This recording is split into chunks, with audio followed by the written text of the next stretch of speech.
Andrew Cross drowns in the North Sea, then wakes in 1742, 150 years before radio should exist. Trapped in a stranger's body, the ordinary modern engineer is now the only man alive who knows how to send news at the speed of light. With that knowledge, he can save Uncle Holloway from ruin, protect Margaret, and build an information empire if this superstitious century does not burn him first. Then his new uncle complains that overseas news takes months, and Andrew realizes he can make it travel instantly. To understand how one spark changes the world, the story must return to the hour he awakens. Andrew opens his eyes beneath wooden beams and a faded yellow canopy. His lungs feel as if they're stuffed with wet cotton. A rooster crows outside the window. Slender, white, not a single callus. These aren't his hands. He tries to sit up, and a sharp pain shoots through the back of his head, making the room spin. Whitewashed walls, a copper candlestick, a pitcher, a basin, a mirror in a wooden frame. His legs give way. He grabs onto a chair, makes his way to the mirror, and freezes. A stranger is staring back at him. About 25 years old, shoulder-length blonde hair, gray eyes, sharp cheekbones, the face of a nobleman, which Andrew Cross is seeing for the first time in his life. He raises his hand. The reflection raises its hand, opens its mouth. All his teeth are intact, but in his previous body, 2 molars were missing. He sinks to the floor. His heart is pounding in his ears. The last thing he remembers is a black wall of water above the platform's helipad, the roar of the wind, his partner's scream, the impact, the icy North Sea in October, and now a rooster outside the window, and a body that isn't his own. He touches the table. Oak. He looks at the glass,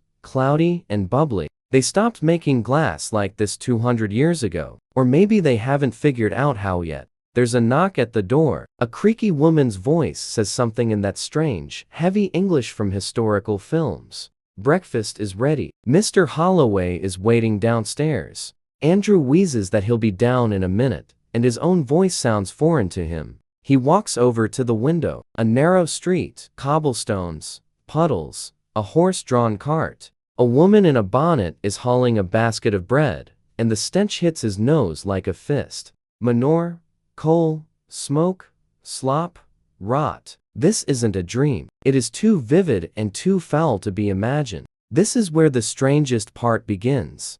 He looks at the brass candlestick again, and his brain kicks into gear. Even in a panic, especially in a panic, brass conducts electricity. Wax acts as an insulator. The Leyden jar is about to be invented. A glass jar, foil on the outside and inside.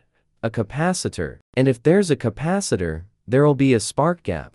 If there's a spark gap, there'll be a spark. A spark is an electromagnetic wave. And a wave is radio. He looks at his new slender fingers and laughs quietly. In his head lies a century and a half of knowledge that this world has not yet seen. He doesn't know where he is. He doesn't know whose body this is. But he knows one thing. He is an engineer, and he has copper. He pulls on someone else's clothes. A coarse shirt, a vest, knee-length pants, stockings, shoes with buckles that take 3 minutes to fasten. He descends a narrow staircase into the smell of fried fish and beer. A man in his 50s is sitting at a long table. A red nose, a wig, a suspicious squint. Mr. Holloway, uncle. Andrew doesn't know this man, but his body leads him to a chair on its own, and reaches for the bread of its own accord. Holloway looks over the rim of his mug, and says that his nephew looks like death, and that falling off a horse is no joke.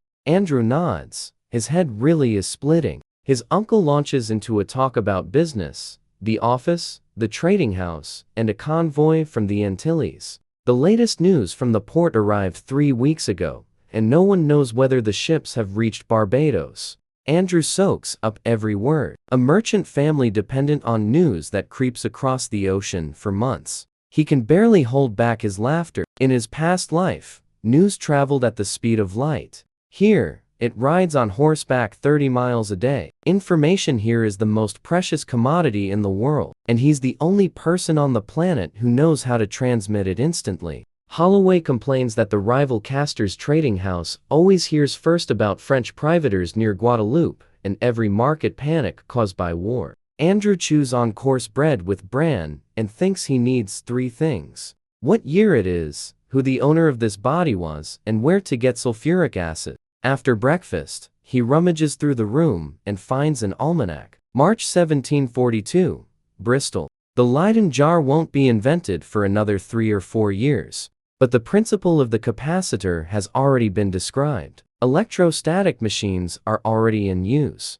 Glass balls are rubbed together to catch sparks, a pastime for scientists, and no one had guessed that a connection was hidden within these sparks. He grabs a goose quill and spends 5 minutes learning to write with it. Capacitor, discharge tube, coherer, antenna, switch. 5 components, each simple enough to obtain in secret. He needs a glass jar, copper foil, brass spheres, metal filings, wire, and a source of static charge. Taken separately, none of these items would raise any questions. Together, they change the world. He tears the piece of paper into pieces and tosses them into the fireplace.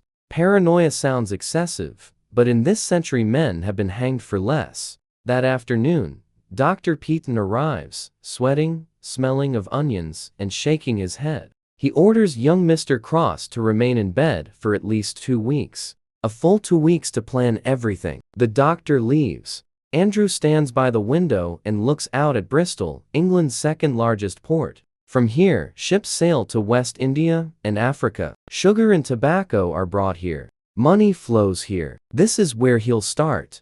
The first transmitter, the first receiver, half a mile to begin with, then a mile, then 10, then London, then all of Europe. He stands by the window, overlooking a city that has no idea yet that the future was born, in a small room on the 2nd floor. And a copper candlestick catches the last ray of the sunset and glows like a little lighthouse. For 2 weeks, he played the obedient patient, and no one suspected a thing. In reality, he was working. Every morning after breakfast, he locked the door and pulled sheets of paper from under the mattress. He redrew from memory the schematics he knew by heart.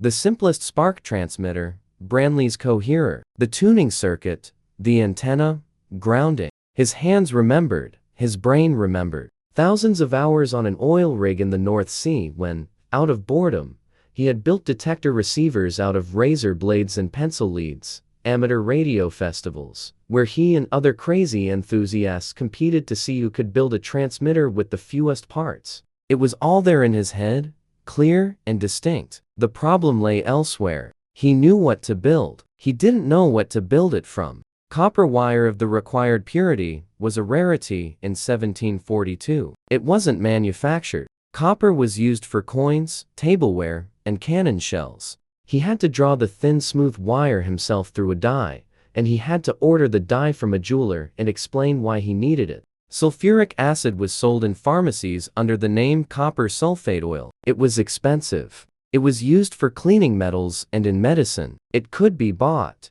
But if a young nobleman started buying up barrels of acid, it would attract attention.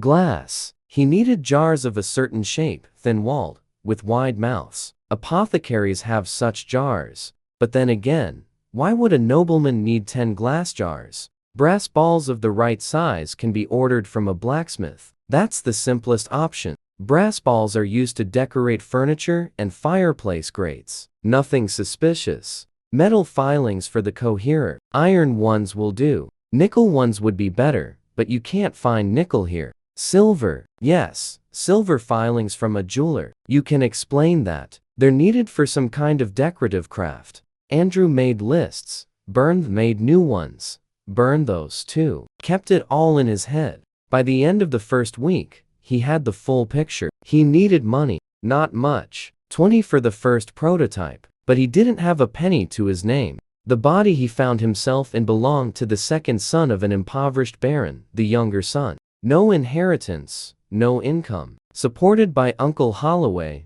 who was barely making ends meet himself. Andrew began to study his uncle. He listened to him at breakfast, at lunch, at dinner. Holloway talked a lot. He complained constantly. From his complaints, Andrew pieced together a picture. Holloway's trading firm was small. 3 ships, 2 warehouses at the port, an office on King Street with 4 clerks. The main business was importing sugar from the Antilles and reselling it in London. The profit margin was slim. Everything depended on two things. First, whether the ships would arrive. Second, what the price of sugar in London would be at the moment the cargo arrived. Holloway was always the last to find out about both. He had no courier network. He had no pigeon loft. He had no agents on the exchange. He got his news from newspapers that were a week late, and from letters that took even longer to arrive. His competitors, the casters, were wealthier. They had a network of couriers and 3 pigeon lofts.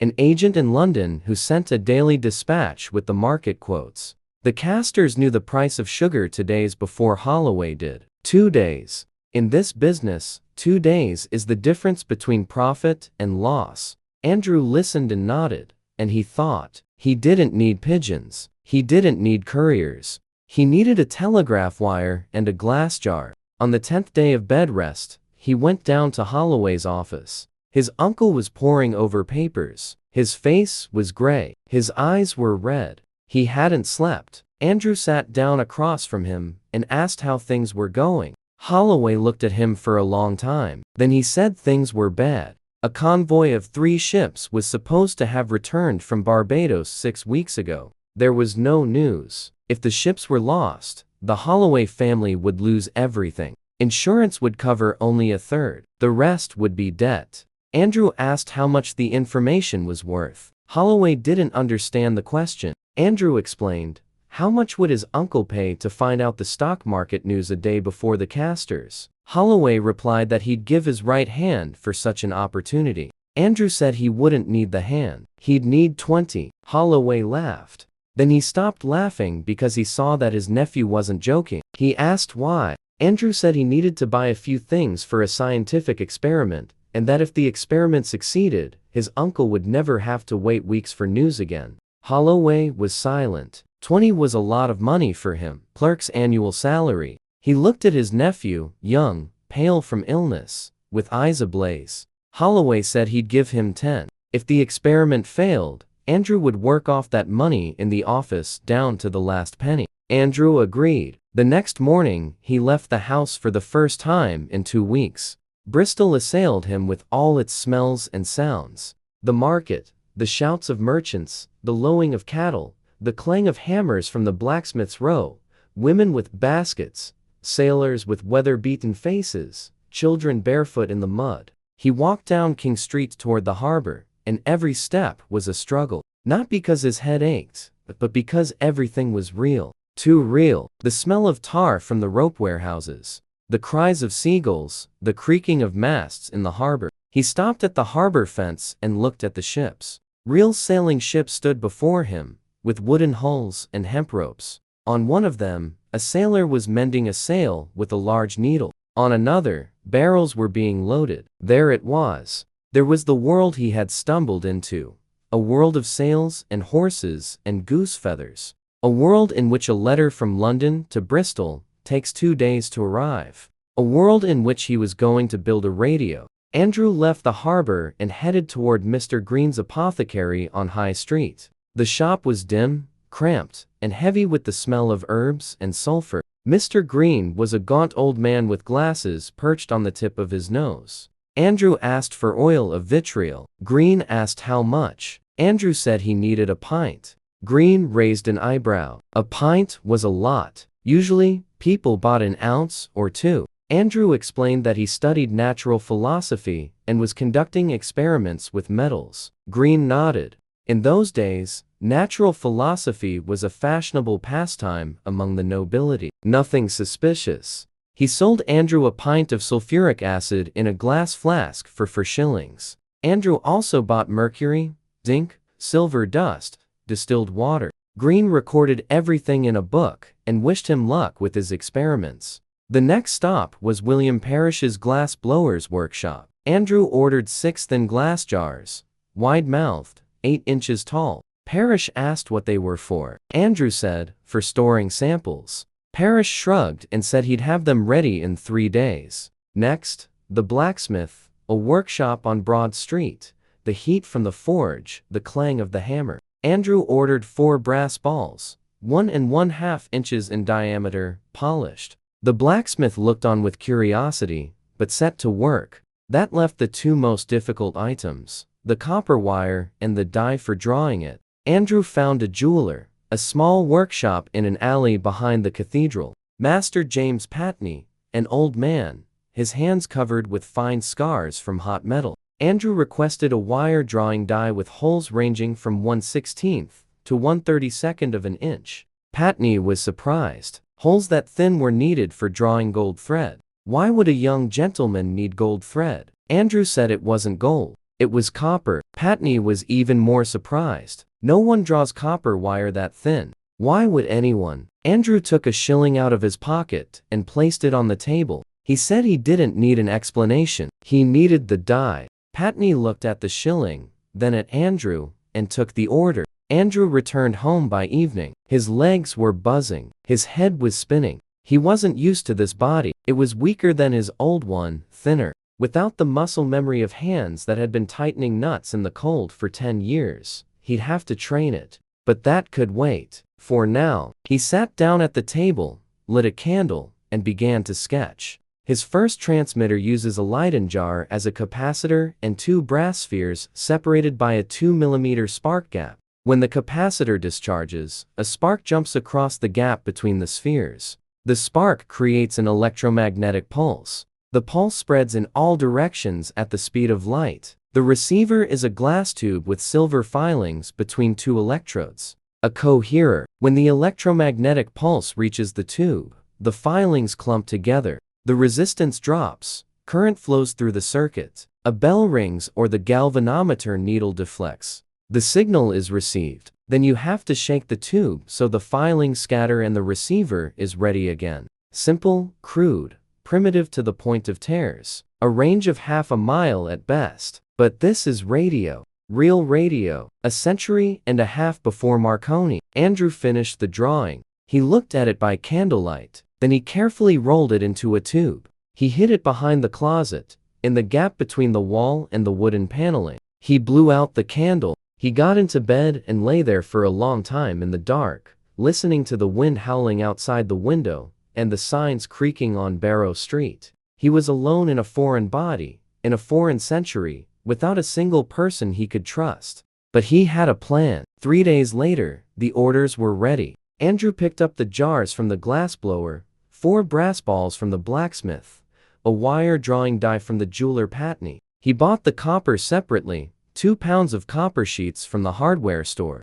He explained that he was repairing the fireplace grate. He brought everything into the room, laid it out on the table, looked it over, and realized it was impossible to work here. The room was small. The bed took up half the space. The table was wobbly. The candlelight wasn't enough, and the walls were thin. The maid walked in without knocking. His uncle could come upstairs at any moment. He needed a separate room, one that was closed off and had a lock. He went down to Holloway. He said he needed a basement for his experiments or a shed. Holloway grimaced and said there was a coal cellar under the house, but it was dirty and damp. Andrew said it would do. Holloway waved his hand dismissively. The cellar turned out to be exactly as his uncle had described. Stone walls, an earthen floor, the smell of dampness and coal dust, a low ceiling, but it was large, about 20 paces long, and it had a heavy oak door with a bolt. Andrew spent the day cleaning out the cellar. He hauled out the coal, swept the floor, dragged a table from the storage room, 2 chairs, an oil lamp. He hung hooks on the walls for his tools. By evening, the cellar looked like a workshop, a humble one, but a workshop nonetheless. He locked the door and got to work. First up, wire. He clamped the die into a vise he'd borrowed from his uncle, the carpenter. He cut a copper sheet into strips. He heated a strip over an alcohol burner. He pulled it through the widest opening of the die. The copper was hard to pull through. The strip got stuck. He heated it again. He pulled it through once more. On the 3rd try, the copper went through. It turned out to be a thick, uneven rod. He pulled it through the next hole, thinner, then through the next one, even thinner. By midnight, he had 20 feet of copper wire, with a diameter of 1/16 of an inch, uneven, with thick spots, with burrs, but it was wire,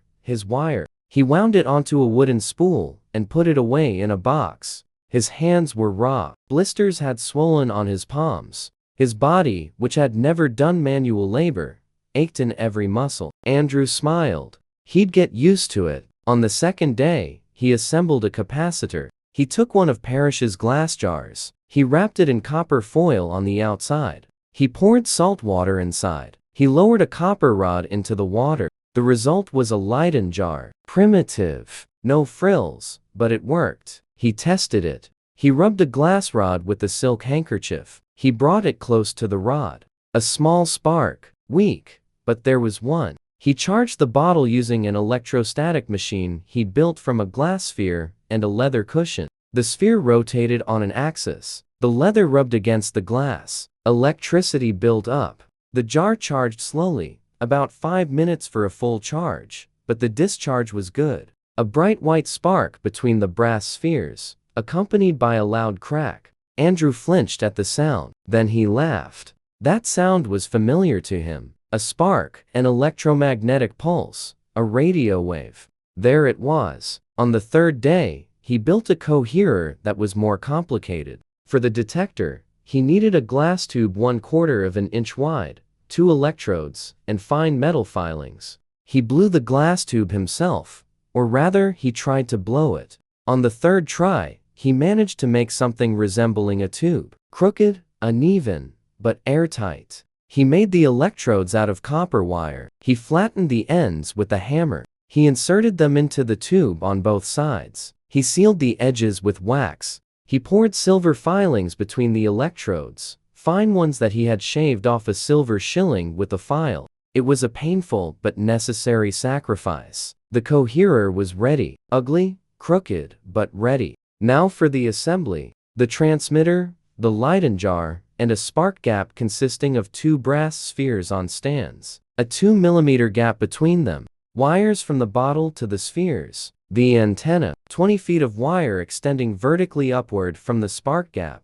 Grounding. Another piece of wire connected to an iron spike driven into the ground. The receiver. The coherer connected to the galvanometer, which Andrew had assembled from a compass and a spool of wire. An antenna, the same. 20 feet up. Grounding. He set up the transmitter at one end of the cellar, the receiver at the other. 20 steps. A laughable distance, but enough for a first try. His hands were shaking. He charged the Leyden jar. He stood by the transmitter. He looked at the receiver at the other end of the cellar. 20 steps. He gritted his teeth and closed the circuit. A crackle, bright spark between the brass spheres, the smell of ozone. Andrew darted toward the receiver. The galvanometer's needle twitched just a little by a hair's breadth, but it twitched. He fell to his knees in front of the device and stared at the needle. It wavered and froze in a deflected position. The coherer had worked. The metal filings clumped together. The signal had gone through. 20 paces underground in a stone cellar in March 1742. A radio wave, the first in the history of this world. Andrew sat on the cold floor and said nothing. Then he stood up. He flicked the coherer with his finger. The metal filings scattered. The needle returned to 0. The receiver was ready again. He went back to the transmitter. He charged the battery. He closed the circuit. A crackle. He darted to the receiver. The needle twitched. It worked again. He repeated it 5 times. 5 out of 5. No misfires. He sat down on the floor. He leaned his back against the wall and covered his face with his hands. Not out of joy, not out of relief, but out of the realization of the magnitude of what he had just done. 20 steps today, 200 miles. Tomorrow, 1,000 in a year. He was sitting in a dark cellar beneath the sugar merchant's house in Bristol, holding a technology that could turn the world upside down if they let him, and if they did not burn it first. Andrew stood up. He took both devices apart. He put the parts in a box. He slid the box under the table. He blew out the lamp. He went upstairs. He washed his face. He lay down in bed. It was getting light outside. He hadn't slept all night, but he didn't feel tired, only hunger. A huge, raging hunger, and not just in his stomach, in his head. He needed more copper, more glass, more wire. He needed a second device not 20 paces away, but half a mile away. He knew that a spark transmitter in open space with a good antenna could reach half a mile in theory. In practice, he didn't know. No one knew, because no one had ever tried it before him. That morning at breakfast, Holloway looked at his hands. Calluses, scratches, burn marks from hot copper. He asked what his nephew was doing in the cellar. Andrew replied that he was studying natural philosophy. Holloway snorted and said that natural philosophy didn't put food on the table. Andrew said nothing. Soon it would. The whole house, half a mile. Andrew counted the distance from Barrow Street to the old barn. 880 yards. A little more than half a mile. The barn belonged to a farmer named Hayden, an old man, a bit senile, with a leaky roof. Hayden had not used it for 2 years. Andrew rented the shed for 2 shillings a month. Hayden took the money and didn't ask a single question. He didn't care. Andrew moved a second set of equipment to the shed. He left the transmitter in the basement of the house. He set up the receiver in the barn. The antenna was the main problem. 20 feet of wire stretching straight upward. In the basement, he simply threaded the wire through a crack in the ceiling into the attic. It was easier in the barn. He tied the wire to a long pole and placed the pole on the roof. The result was a crooked, 25-foot-tall antenna swaying in the wind. But it worked. Grounding, he drove an iron spike 3 feet into the ground. He poured water over it for better contact. Now, he had to test it. The problem was that he was alone. The transmitter was in the cellar. The receiver was in the shed, half a mile between them. He couldn't be in 2 places at once. He needed a helper. For the first time ever, he thought about another person. Who should he choose? Uncle Holloway was out of the question. He'd tell everyone. The maid was out of the question. She was too chatty. The clerks from the office were out of the question. They worked for his uncle, not for him. He needed someone from the outside, someone with nothing to lose, someone who knew how to keep a secret. Andrew remembered a boy, 10 or 12 years old. He'd seen him at the harbor. The boy was hauling baskets for the fishmongers. Skinny, quick, with smart eyes. Andrew found him the next morning at the pier. The boy's name was Tom Weeks. He was 11. His father was gone. His mother did laundry for sailors. Tom earned 3 pence a day hauling baskets.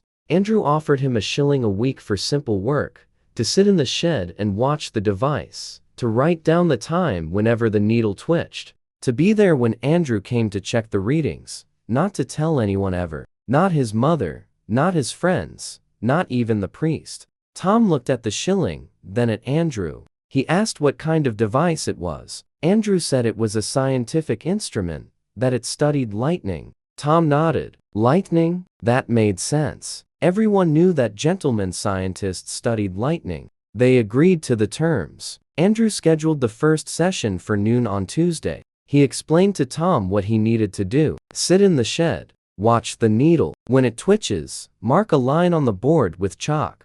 Count how many times it twitches in an hour. Tom nodded. Serious. Focused.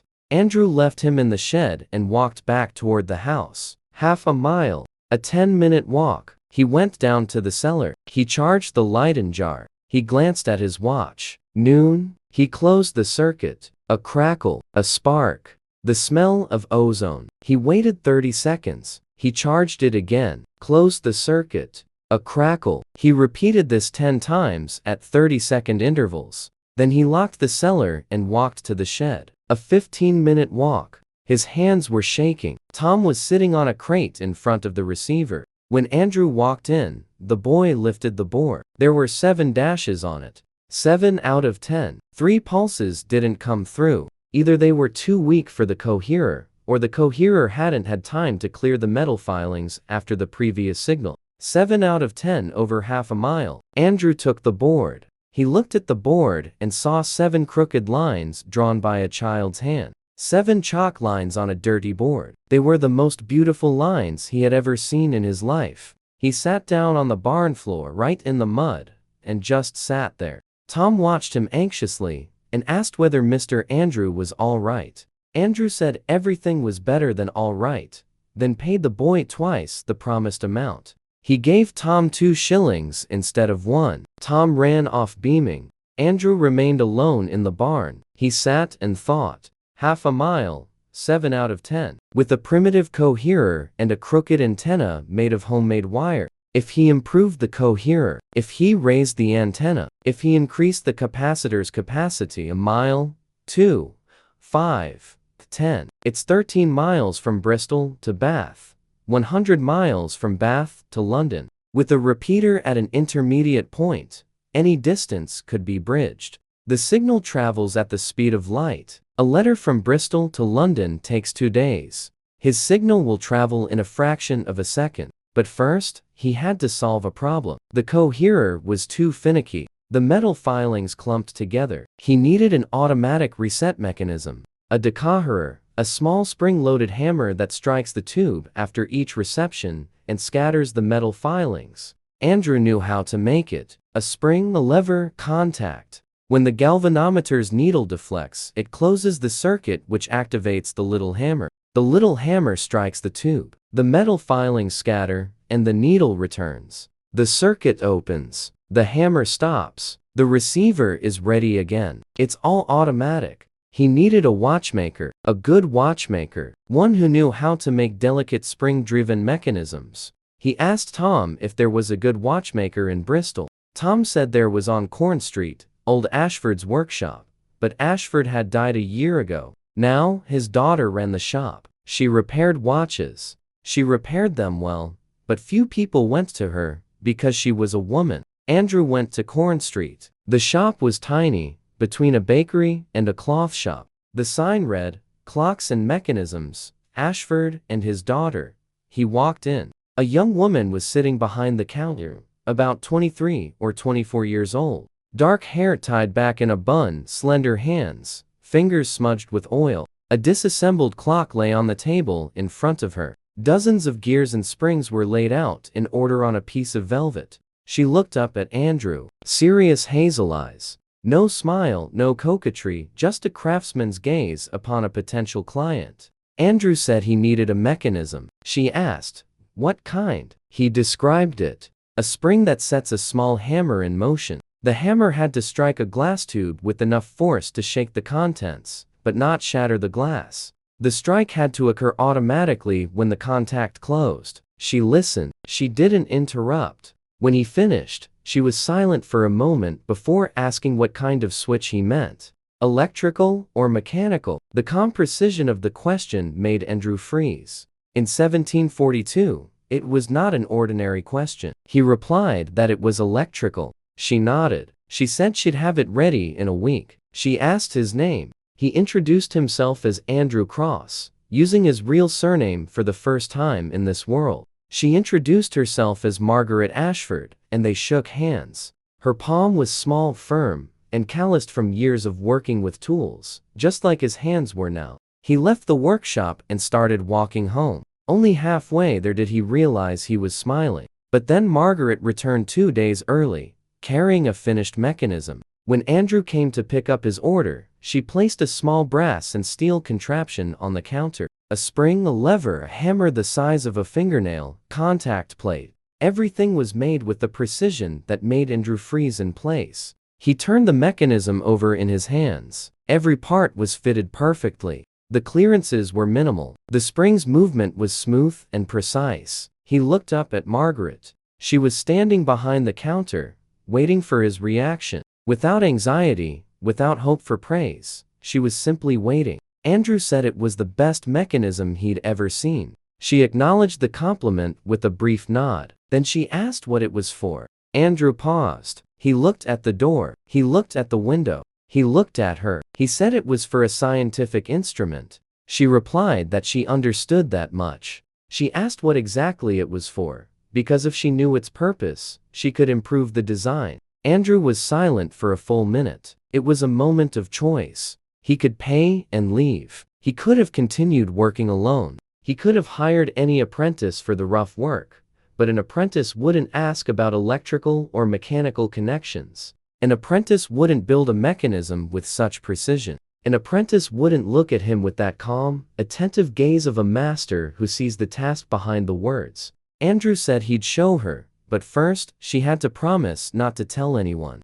No one. Not clients. Not friends. Not the priest. Margaret looked at him for a long time. Then she said she didn't have any friends, and that she'd confessed to the priest that she'd worked on Sunday again, not that she'd seen what the clients were up to. Andrew smirked. He told her to come to Barrow Street that evening, the back entrance. He would take her down to the cellar at 7 o'clock. She nodded and returned to her work. Margaret arrived at exactly 7 in a dark hooded coat. Andrew led her through the backyard, down the steps into the cellar. He lit a lamp. She looked around. A table with tools, jars, wires, brass spheres on stands, coils of wire. She didn't say a word. She just looked. Andrew began to explain. He pointed to the Leyden jar. He explained how it stores an electric charge. He pointed to the spark gap. He explained that the spark between the spheres creates an invisible disturbance in the air, like ripples from a stone thrown into water, only not in water, but in a vacuum. These ripples travel at a speed that seems impossible to measure. He showed her the coherer. He explained that the metal filings sense this disturbance and clump together, and that this allows us to understand that somewhere far away, someone had created a spark. Margaret listened. She didn't interrupt. When he finished, she walked over to the coherer. She leaned in. She looked at the tube filled with metal filings, then at the discharge tube at the other end of the cellar, then at Andrew. She asked, "How far?" Andrew replied, "Half a mile so far." She was silent for a moment. Then she asked whether it could go farther. Andrew said it could go much farther. They could speak to someone far away instantly, without a letter, courier, or pigeon. Andrew nodded as Margaret turned toward the wall. She was silent for a moment. Then she turned back, and her voice was completely steady. She said she wanted to work with him, not as a client and a craftsman, as a partner. Andrew asked why. She replied that her father had made watches his whole life. Springs and gears. Little mechanisms that measure time. What stood in the cellar did more than measure distance. It erased distance, and her father would have given anything to see it. Andrew held out his hand to her. She shook it firmly. They started working together that very evening. Andrew showed her the decoherer schematic. Margaret looked at it for 30 seconds and said that the contact plate was too stiff. What if they made a double lever with the compensating spring? Then the hammer would strike more precisely and more gently. Andrew stared at her. She was right. The double lever provided better control over the strike. He hadn't thought of it because he was used to ready-made solutions from textbooks. She thought from scratch, like a craftsman who solves mechanical problems with his hands every day. They rebuilt the decoherer in 2 hours, and the new version worked perfectly. The hammer struck the tube with the precision of a clockwork mechanism. The metal shavings scattered instantly. The receiver reset and was ready for the next signal in half a second.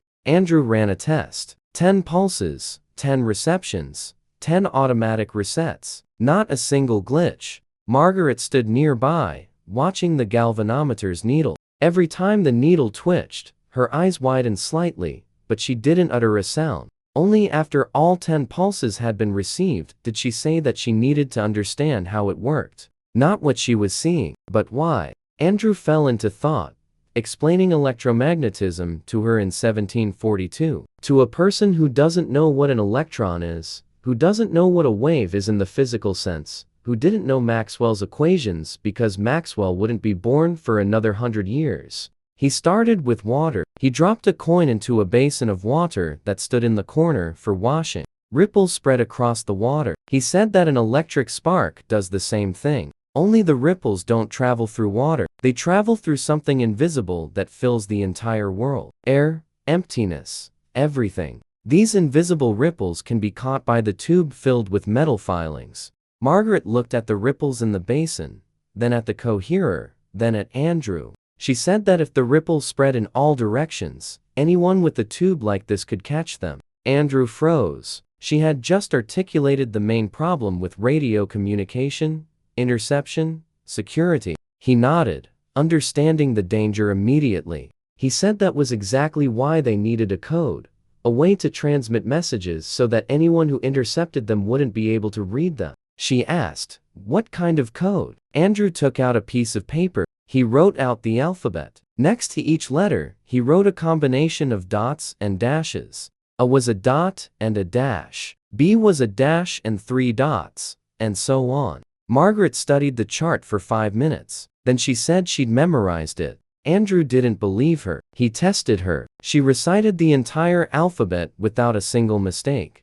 He looked at her with an expression that probably looked silly. She shrugged and said she was a watchmaker. She was used to memorizing sequences. They worked until midnight. Margaret was learning to read the signals. Andrew was transmitting from one corner of the cellar. She was receiving them in the other. First, 1 letter at a time, then 2. By midnight, she was receiving short words, slowly with mistakes, but she was receiving them. When she left through the back door, Andrew stood by the doorway and watched her disappear into the darkness of the alley. A hooded raincoat, quick steps. She never once looked back. He closed the door. He went down to the cellar. He sat down at the table. He realized that for the first time in 2 months in this world, he wasn't alone. The next 3 weeks were the most intense of his new life. During the day, he worked at Holloway's office. His uncle decided that since his nephew was eating his bread, he might as well count the invoices.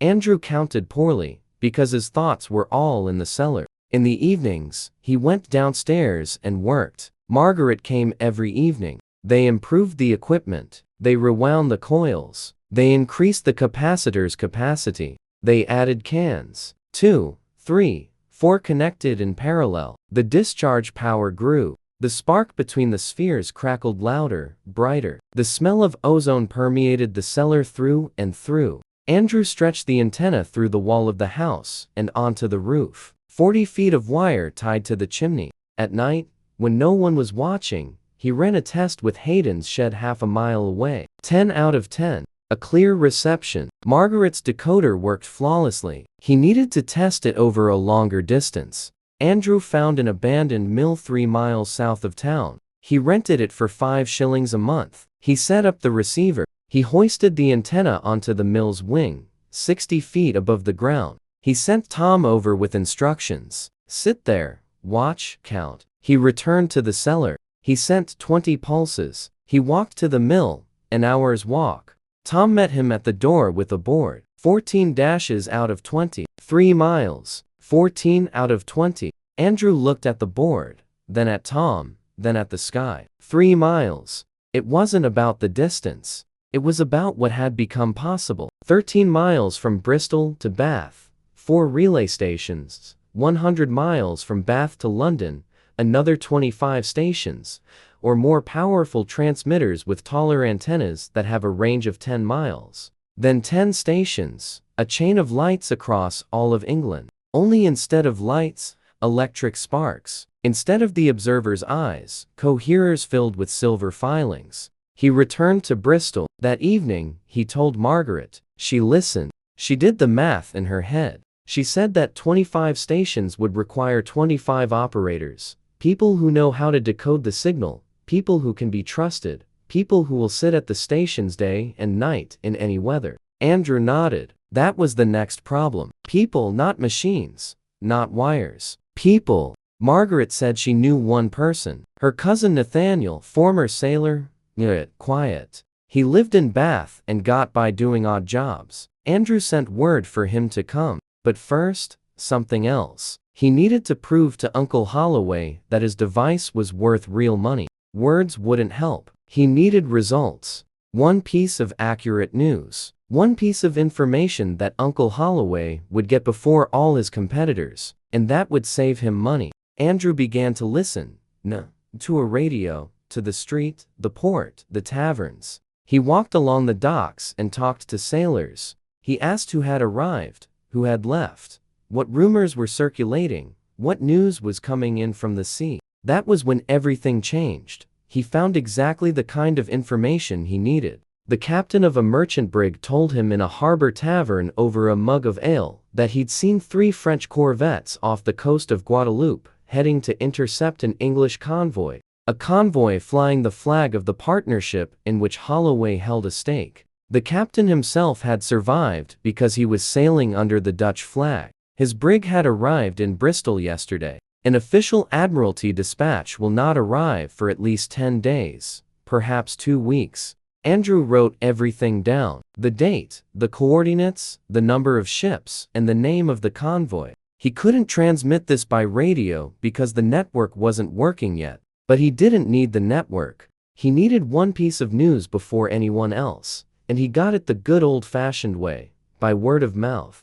In the morning, he went downstairs for breakfast. Holloway was poring over papers, pale, tired. Andrew placed a piece of paper in front of him. The note said that the convoy had been captured by the French near Guadeloupe, that the sugar shipment was lost, that the insurance premium hadn't been recalculated yet, and that if Holloway sold his share in the partnership by noon today, he'd save £7,000. Holloway read it. He turned pale. He looked up at his nephew. He asked how he knew this. Andrew said he had his own ways of getting news, and that his uncle could trust him just this once. If he was wrong, he'd work off every penny. Holloway stared at him for 30 seconds. Then he stood up, put on his hat, and went to the stock exchange. He sold his share in the partnership at 11 in the morning. By noon, the deal was finalized. 11 days later, an official letter arrived at the port. The convoy had indeed been captured near Guadeloupe. The partnership had lost everything. Those who hadn't sold their shares were ruined. Holloway had saved £7,000. That evening, when the mail arrived, Holloway called Andrew into his office. He closed the door. He poured 2 glasses of brandy. He set one in front of his nephew. In silence, they drank. Holloway looked at Andrew and asked what he wanted. Andrew replied he wanted a cellar, a large cellar, a budget of £50, and the right to hire people. Holloway finished his brandy. He poured another and said that his nephew would get everything he asked for. The next morning, Andrew stood alone in his new basement for the first time. His uncle had allocated him a space beneath the office on King Street. 3 rooms underground, stone walls 2 feet thick, a separate entrance from the courtyard, a bolt on the door, and only Andrew had the key. He spent the day setting up the space. The first room became a workshop: 2 large tables, a vise, tools, a supply of copper and glass. The second room became the station. The transmitter stood here, 4 Leyden jars connected in parallel, a spark gap with brass spheres, a key for transmission. Andrew ran the antenna through a ventilation shaft to the office roof. 50 feet of copper wire. The third room became a storage area: barrels of acid, coils of wire, spare batteries, blanks for coherer. Margaret came by that evening. She looked everything over. She nodded. She said it was ready for work. Andrew hired his first operator a week later. Nathaniel Ashford, Margaret's cousin, 32 years old, a former sailor. Broad shoulders, a stoic face, hands scarred from ropes. He'd walked all the way from Bath in a single day. Margaret told him the job was secret and well paid. Nothing more. Nathaniel looked at Andrew. He looked at the cellar. He looked at the equipment. He asked only one thing: "Is this legal?" Andrew replied that technically, yes.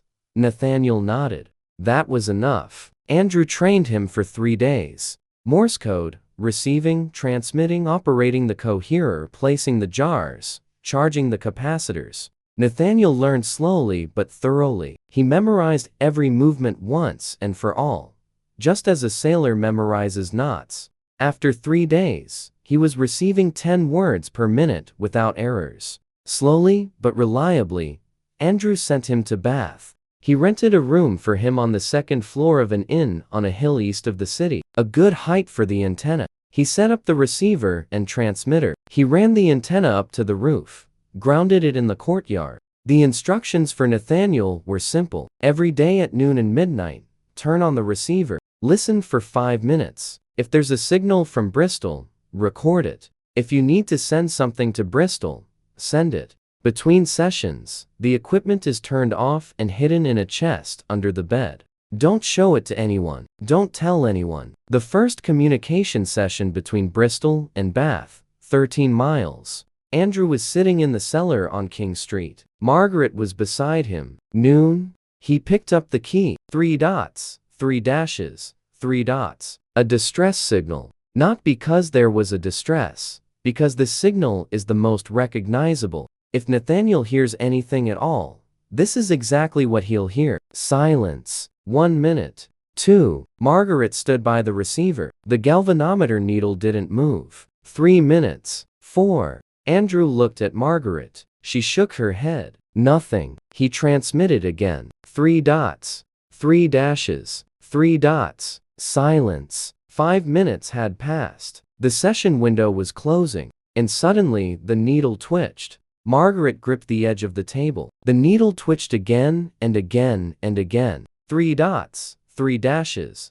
3 dots. Nathaniel replied with the same signal. From Bath, across 13 miles of hills, fields, and rivers, the electromagnetic wave traveled in a fraction of a second. Margaret closed her eyes. She opened them. She looked at Andrew. He was sitting at the key, smiling silently. Then he sent the first real message. 4 words. The line is working. Reception confirmed. Nathaniel confirmed reception. 4 words back. Received everything. Hearing clearly. 13 miles. April 1742. The first radio-based communication line in the history of this world. Margaret turned to him and said quietly that it was impossible. Andrew replied that it was possible. She'd just seen it. She shook her head. She said she meant something else. That it was impossible for one person to have come up with all of this on his own. That this was the work of a lifetime, or several lifetimes. Andrew remained silent.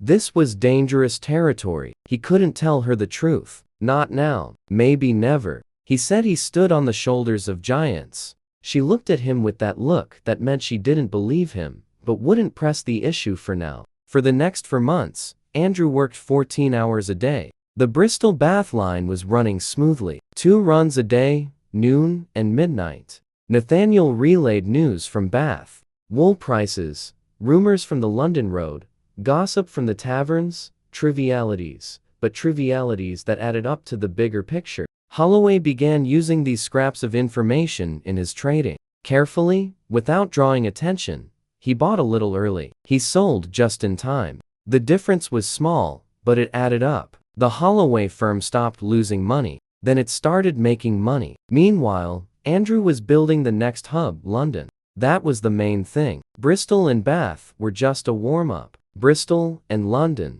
that was the real deal. 100 miles. A direct connection wasn't possible. A chain of relay stations was needed. Andrew did the math. 4 relay stations, Bath, Marlborough, Newbury, and Reading. From Reading, a direct line to London, 25 miles. With a good antenna on a tall building, it could be achieved. He needed 4 operators, 4 locations, 4 sets of equipment, and money. Holloway gave him another £100. No questions asked. He no longer asked why. He saw the results. Margaret helped assemble the equipment. She did it faster and more precisely than Andrew. Her watchmaker's fingers worked with the wire and springs as if they were familiar materials. She improved the coherer. She replaced the silver filings with silver and nickel. She found the nickel herself from a Dutch merchant at the port who was transporting a shipment of coins. The new coherer was twice as sensitive as the old one. The reception range increased from 3 miles to 7. Andrew watched her work and thought he was luckier than he deserved to be. He recruited operators carefully through Margaret and Nathaniel, people they knew personally and trusted. The second was John Whitman, a retired sergeant, competent and disciplined. Andrew stationed him in Marlborough. The third was Patrick Doyle, an Irishman, a former schoolteacher, quiet, attentive, Newbury. The fourth was Samuel Hunt, a young clerk who'd been fired for arguing with his boss. Reading. Andrew trained each of them personally. He traveled on horseback. He spent 2 or 3 days in each town. He set up the equipment. He demonstrated how the key worked, how to read the needle, how to replace the coherer, how to clean the contacts, how to discharge the capacitors after a thunderstorm. Thunderstorms were the main problem. Every thunderstorm front would completely jam the reception. Electrical discharges in the atmosphere created interference that jammed the transmitter's weak signal. During a thunderstorm, the network went blind. Andrew didn't yet know how to deal with this. He knew that in the future, filters and selective circuits would be used for this purpose. But a filter requires a precisely tuned inductor. Precise tuning also requires a variable capacitor, and making one demands plates cut with precision, unavailable in 1742. He jotted down the problem in his notebook. Then he moved on to the next one. By August 1742, the network was ready. 5 nodes: Bristol, Bath, Marlborough, Newbury, and Reading. The London node wasn't operational yet. London required a special person, someone who knew the city, someone who could rent a space in the right location without drawing attention, someone who could navigate the city like a fish in water. Andrew thought about this every day, and the answer came to him on its own. Holloway sent him to London with a batch of documents for an insurance office, a business trip, 2 days on the road. London greeted him with noise and a stench 10 times worse than Bristol's. He stayed at a hotel on Cheapside. On his first evening, he went out for a walk, and in an alley by the temple, he bumped into a girl who was trying to snatch his wallet. She was quick, but he was ready. He grabbed her by the arm. She jerked away. He held on tight. She looked up at him. She was about 18 or 19. Red hair, freckles, bold green eyes. No fear, no shame, just calculation. She was weighing whether to hit him or negotiate. Andrew said that if she stopped struggling, he wouldn't call a constable, and that he had a business proposal for her. She stopped fidgeting. She asked what it was. He said he needed someone in London. Someone who knew every street, every alley, every courtyard. She smirked and said he'd found just the person. Her name was Abigail Turner. Abby, the daughter of a printer in the city. Her father had died. Her brother had been hanged 2 years earlier for printing a pamphlet against the mayor. Her mother drank herself to death. Abby survived as best she could. She stole. She delivered letters. Sometimes she spied on husbands for jealous wives. She knew London from the Tower to Westminster, and from Southwark to Islington. Every tavern, every wharf, every dark corner. Andrew hired her that very night. 5 shillings a week, plus expenses. Her first assignment was simple. Find a place up high with access to the roof, in a quiet spot. No nosy neighbors. Abby found it in 2 days. An attic above a candle merchant's warehouse on Whitechapel Road offered a roof hatch and a view across half of London. The warehouse owner lived in another neighborhood and showed up once a week. Andrew rented the attic. He set up the equipment. He strung the antenna up to the roof. 70 feet of wire tied to the chimney, the highest point in the neighborhood. Until September 1742, 8 months after his awakening, the first Bristol to London test was ready. Andrew sat in the cellar on King Street. Margaret was at the receiver. The key clicked. Dots and dashes flew through the airwaves. Bristol transmitted to Bath. Bath received and relayed to Marlborough. Marlborough received and relayed to Newbury. Newbury received and relayed to Reading. Reading received and relayed to London. 8 minutes. 8 minutes for what used to take 2 days. The reply from London came 12 minutes later. The operators of the relay stations worked slowly. They asked for repeats. They mixed up letters, but the reply came. Abby relayed for words from London. I hear you. London is alive. Margaret wrote the message down on a piece of paper. She placed it in front of Andrew. He read it. He looked at her. She looked at him. Neither of them said a word. Then she raised her hand and placed it on his shoulder briefly, gently, and she withdrew it. That was enough. The money came in quickly. Holloway now received London Stock Exchange quotes on the same day. Not 2 days later, by mail.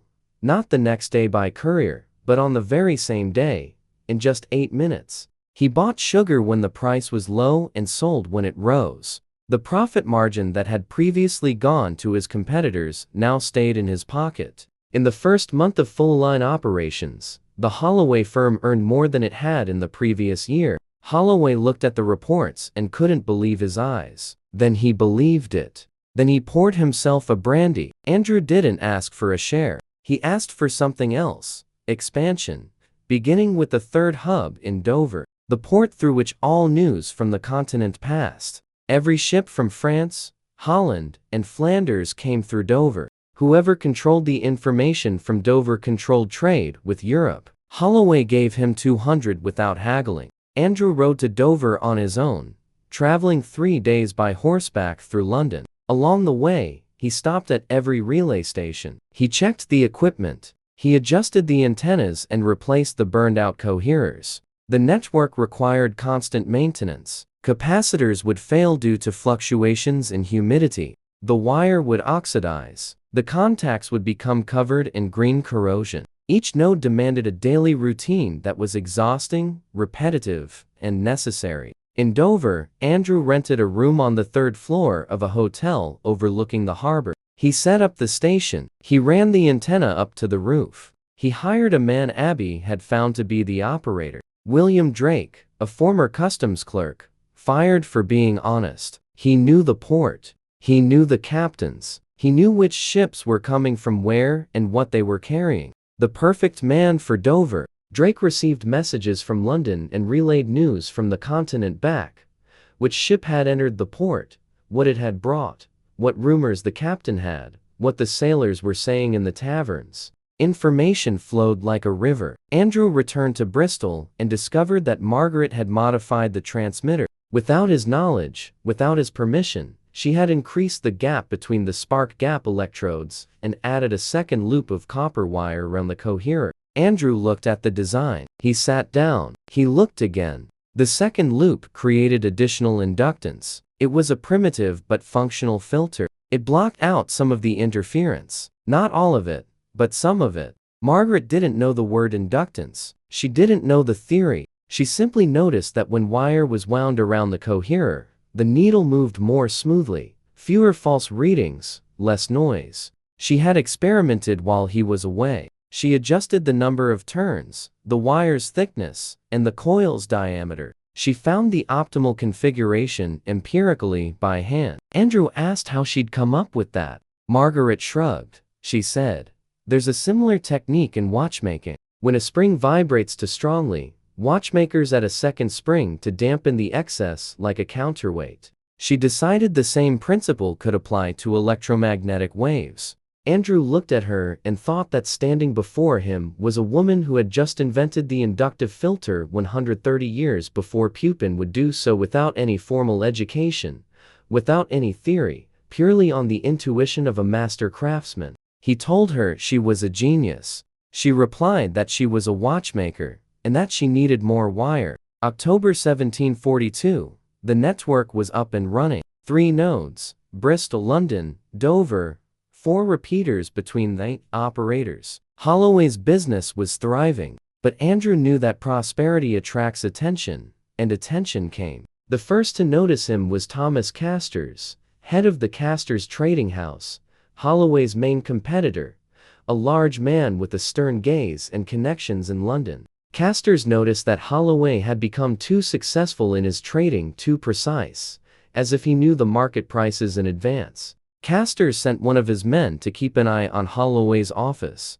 The man found nothing because he was looking for couriers and pigeons. He didn't know what to look for in the basement, but he reported something strange. Every evening, a young woman in a dark coat comes to the office's back entrance. Every night, a long wire tied to a pipe hung from the office roof. Casters listened to the report. He thought about it, and he hired a man who knew how to find answers to strange questions. Sylvester Finch. Andrew didn't know that name yet, but he would soon. For now, though, his mind was on something else. On Margaret. They've been working together every evening for 5 months now. She arrived after her workshop closed around 6 in the evening and stayed until midnight.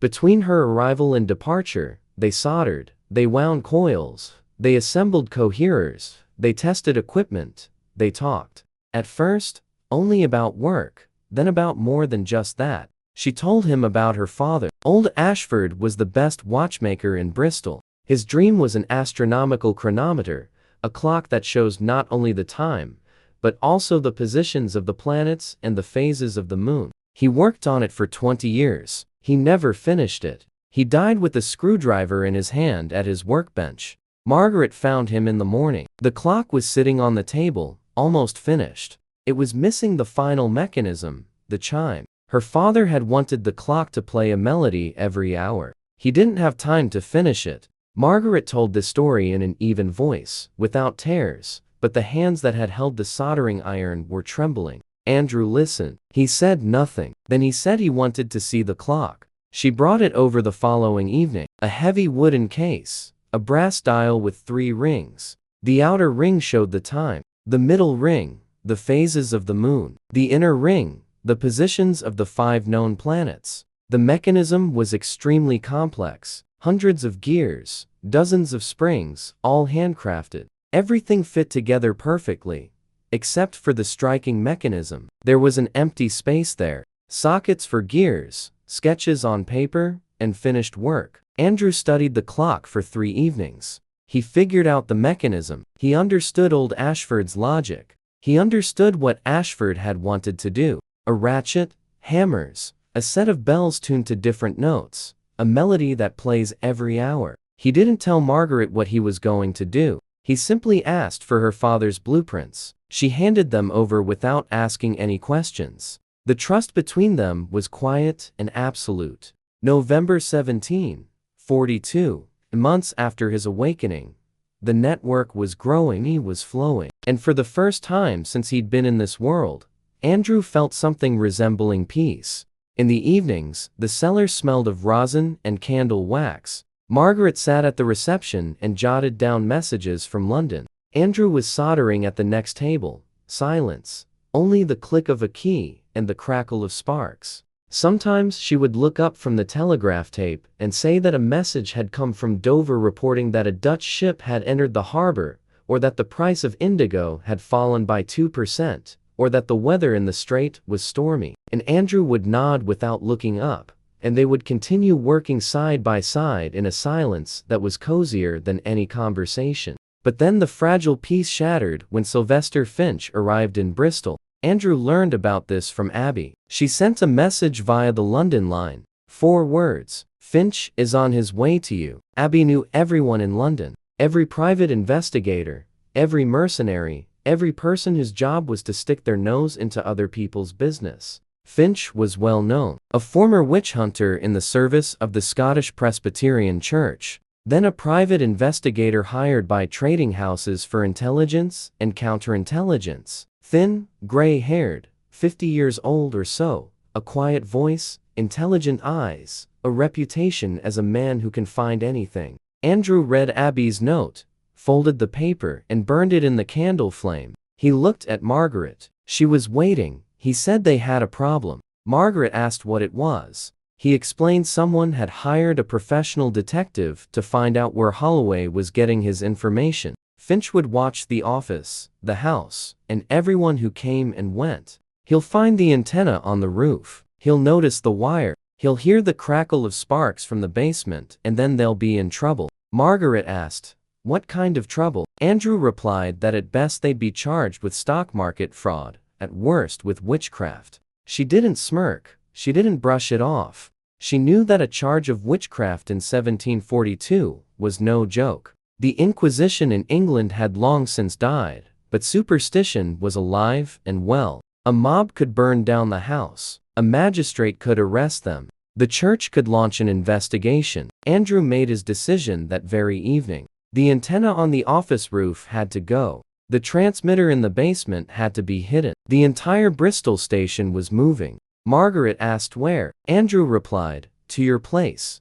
The workshop on Corn Street. Small, inconspicuous. A watchmaker behind the counter. Who would look for a radio station in a watchmaker shop?" Margaret thought about it. She nodded. They moved the equipment in 2 nights. Andrew dismantled the station in the basement. He packed the parts into boxes. Tom Weeks hauled the boxes on a cart through the night streets. Margaret took them in at the other end.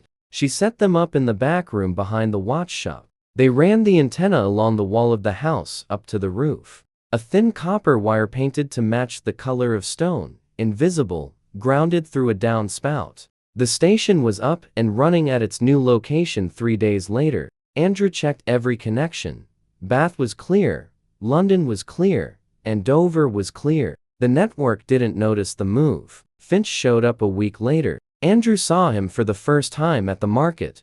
A tall, thin man, in a dark coat, Gray hair pulled back into a ponytail, a face like an axe, narrow, sharp, pale blue eyes. He wasn't hiding. He made no secret of the fact that he was watching. He stood by the fishmonger stall and looked at Holloway's office across the street, calmly, intently, like a cat watching a mouse hole. Andrew walked past. He didn't turn his head, but he remembered the face. Finch spent 2 weeks in Bristol. Andrew knew this because Tom was keeping tabs on him. The boy was inconspicuous, small, dirty, one of hundreds of similar boys on the streets. No one paid him any attention. Tom reported back every evening. Finch went to Holloway's office. He introduced himself as a merchant from Edinburgh. He talked to the clerks. He asked questions, discreet ones, about business, about the boss, about his young nephew. The clerks chatted. They didn't know anything important, but they chatted.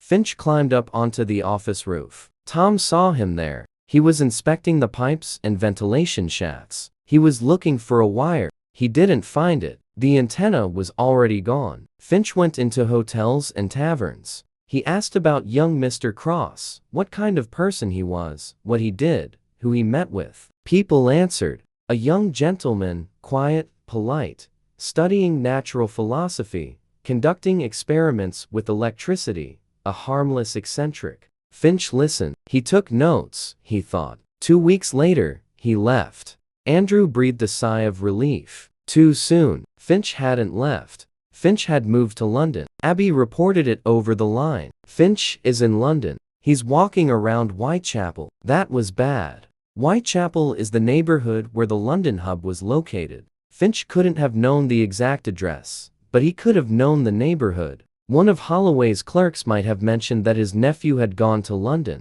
Someone might have seen Abby on Whitechapel Road. Finch was pulling the strings slowly, patiently, professionally. Andrew called a meeting, the first in the network's history. They gathered in Margaret's back room. Andrew himself, Margaret, and Abby, who had come from London. Tom Weeks stood guard at the door. Andrew laid out the situation. They're being watched. The man is dangerous and clever. He won't find the station quickly, but he'll find it sooner or later. We need a security protocol, Margaret suggested. The first one. Every operator must be able to destroy the station in 5 minutes. Smash the tanks, burn the wires, destroy the coherer, anything that could be identified as a device. Andrew agreed. He wrote up the instructions. 4 pages. Destruction procedure, evacuation procedure, meeting point after evacuation, a password for identification. Abby read the instructions aloud with the intonation of a royal decree. Margaret smirked. Tom giggled behind the door. Andrew wasn't laughing. This was serious. He sent the instructions to all the operators over the line. Encrypted, a code he developed himself, a modified Morse code.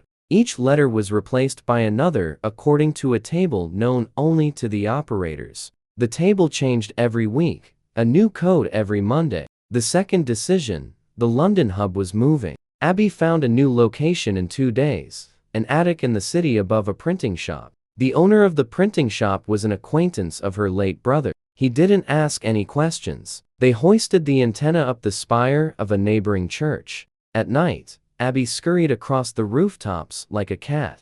She tied the wire to the weather vane 75 feet above the ground, the best antenna on the network. Third solution, Andrew established a rule. None of the operators knows the locations of the other stations. Each knows only their own node and transmission frequency. If one operator was caught, they could not reveal the others because they did not know the other locations. Margaret listened. She looked at Andrew. She said quietly that he thinks like a spy. Andrew replied that he thinks like a man who wants to survive. She nodded. Finch returned to Bristol in January 1743, 10 months after Andrew's awakening. This time, he went straight to see him. He knocked on the door of the house on Barrow Street. He introduced himself. Sylvester Finch, private consultant. Andrew received him in the living room. They sat across from each other. Finch drank tea. Andrew drank tea. Finch calmly said he was impressed by Mr. Cross's remarkable success. Holloway and Company had posted 6 months of results that luck alone could not explain. Finch believed in information, not luck. and he wanted to know where Andrew got his gray eyes against pale blue ones. Andrew replied that he had good friends in the ports. Finch smiled. He said he'd checked that Mr. Cross had no friends in the ports, that he'd arrived in Bristol 6 months ago, and before that didn't know a single person in the city except his uncle. Finch added that his employers meant Mr. Cross no harm. They supposedly wanted cooperation and were prepared to pay generously for it. If he had a way of obtaining information faster than courier mail, they were willing to pay generously. Andrew replied that he had nothing to offer. Finch finished his tea. He stood up. He bowed. He said that the conversation had been pleasant, and that he hoped to continue it in the future, and he left. Andrew stood by the window and watched Finch walk down the street. Steady stride, straight back. He didn't look back once. A professional. Andrew turned away from the window. His hands weren't shaking, but inside he felt cold. Finch hadn't made any threats. He hadn't been intimidating. He hadn't raised his voice. That was worse. It meant he was confident that he knew more than he let on, and that he wouldn't go away. The winter of 1742 stretched into a bitter January of 1743, when the Thames froze. Trade slowed down. Ships were idle in the harbors. There was less news. But the network was working. 3 nodes, 4 repeaters, 8 operators. Every day at noon and midnight, the tap of the key, the galvanometer needle, encrypted messages across 100 miles of nighttime England. Andrew used the winter lull for 2 things. First, he improved the equipment. Margaret helped. They redesigned the capacitors. Instead of glass jars, Andrew began using mica plates. Mica is a better dielectric than glass. Thinner, stronger, and far less likely to fail. The capacitance doubled for the same size. The transmitter's power increased. The range of stable reception from a single station grew from 7 miles to 12. This meant that the Bristol-London line now required 3 repeaters instead of 4. Andrew closed the station in Marlborough. He transferred John Whitman to Newbury as a backup operator. The network became more compact, faster. A message from Bristol to London now took 5 minutes instead of 8. Second, the clock. Margaret's clock, or rather her father's clock. Andrew worked on the striking mechanism every night after Margaret left. She didn't know. He had studied old Ashford's blueprints. He figured out the design. 8 bells, 8 notes, a melody that plays every hour. Not just a chime music. The mechanism was complex. A ratchet wheel with 8 cams. Each cam lifts its own hammer. The hammer strikes a bell. The sequence of the cams sets the melody. Old Ashford had designed it perfectly, but he didn't live to see it come to life. Andrew brought it to life. He carved the cams out of brass. He filed them down. He adjusted them. It was a clockmaker's job. His hands were rougher than they should have been. The fingers of a communications engineer, not a clockmaker, but he was learning a little better every evening. Margaret arrived at 6 o'clock and left at midnight. Andrew went to bed at 1 o'clock, rose at 2, and worked on the clock until 4 in the morning before returning to Holloway's office. He knew he couldn't keep this up for long, but the clock was needed, not as a gift, as a message. Margaret had lost her father. His voice had fallen silent. His last work remained unfinished. If Andrew finished the clock, old Ashford's voice would ring out again every hour in her room forever. In February, Andrew finished the striking mechanism. He installed it in the clock case. He tested it. 8 bells played a melody. Simple, beautiful like a music box, only more complex and quieter. He wound the clock. The hands began to move. The moon on the dial began its slow rotation. The planets shifted by a fraction of a degree, and an hour later the clock struck the melody. In the empty workshop in the middle of the night, the sound was silvery, delicate, like a distant bell. Andrew sat and listened. Then he closed the case, wrapped the clock in a cloth, put it in a box. He fell asleep on a bench in the workshop. In the morning, Margaret woke him up. She had come earlier than usual. She saw him sleeping on the bench. She saw the box, opened it, and found the clock inside. Andrew woke up because of the silence. Margaret was standing over the box, not moving. He stood up. He walked over to her. She held the clock in her hands and stared at the dial. The moon, the planets, the hands moving. She pressed the lever, and the clock played the melody her father had designed, but never lived to hear. Margaret set the clock on the table very carefully. She turned to Andrew. Her eyes were dry, but her face was such that Andrew forgot how to breathe for a second. She said one word, "Thank you," then she left the workshop. Andrew heard her climb the stairs to her room upstairs. He heard her close the door. He stood by the table and listened to the silence. 5 minutes later, she came back down. Her eyes were red, but her back was straight as she sat down at the receiver. She began to work as usual. The clock sat on the edge of the table, ticking. Nothing had changed between them, and yet everything had changed.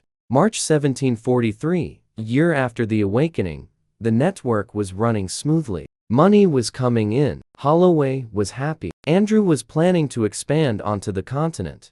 Amsterdam, key port, the financial capital of Europe, the stock exchange that set prices for everything. For the Amsterdam hub, he needed two things: a station on the continent and someone who spoke Dutch. He solved the first problem via Dover. The channel between Dover and Calais is 21 miles. With a good antenna on the cliffs of Dover and a receiver on a tall building in Calais, the signal could be relayed. Theoretically, 12 miles of stable reception with the new capacitors, 21 miles across water. Water is good. There are no hills or trees over the water. Fewer obstacles, better wave propagation. It might work. Chance solved the second problem. Holloway invited a Dutch silk merchant to dinner. His interpreter was sitting at the table. A Korean woman, 28 years old, dark eyes, a calm face. She spoke English with a slight accent, Dutch without an accent,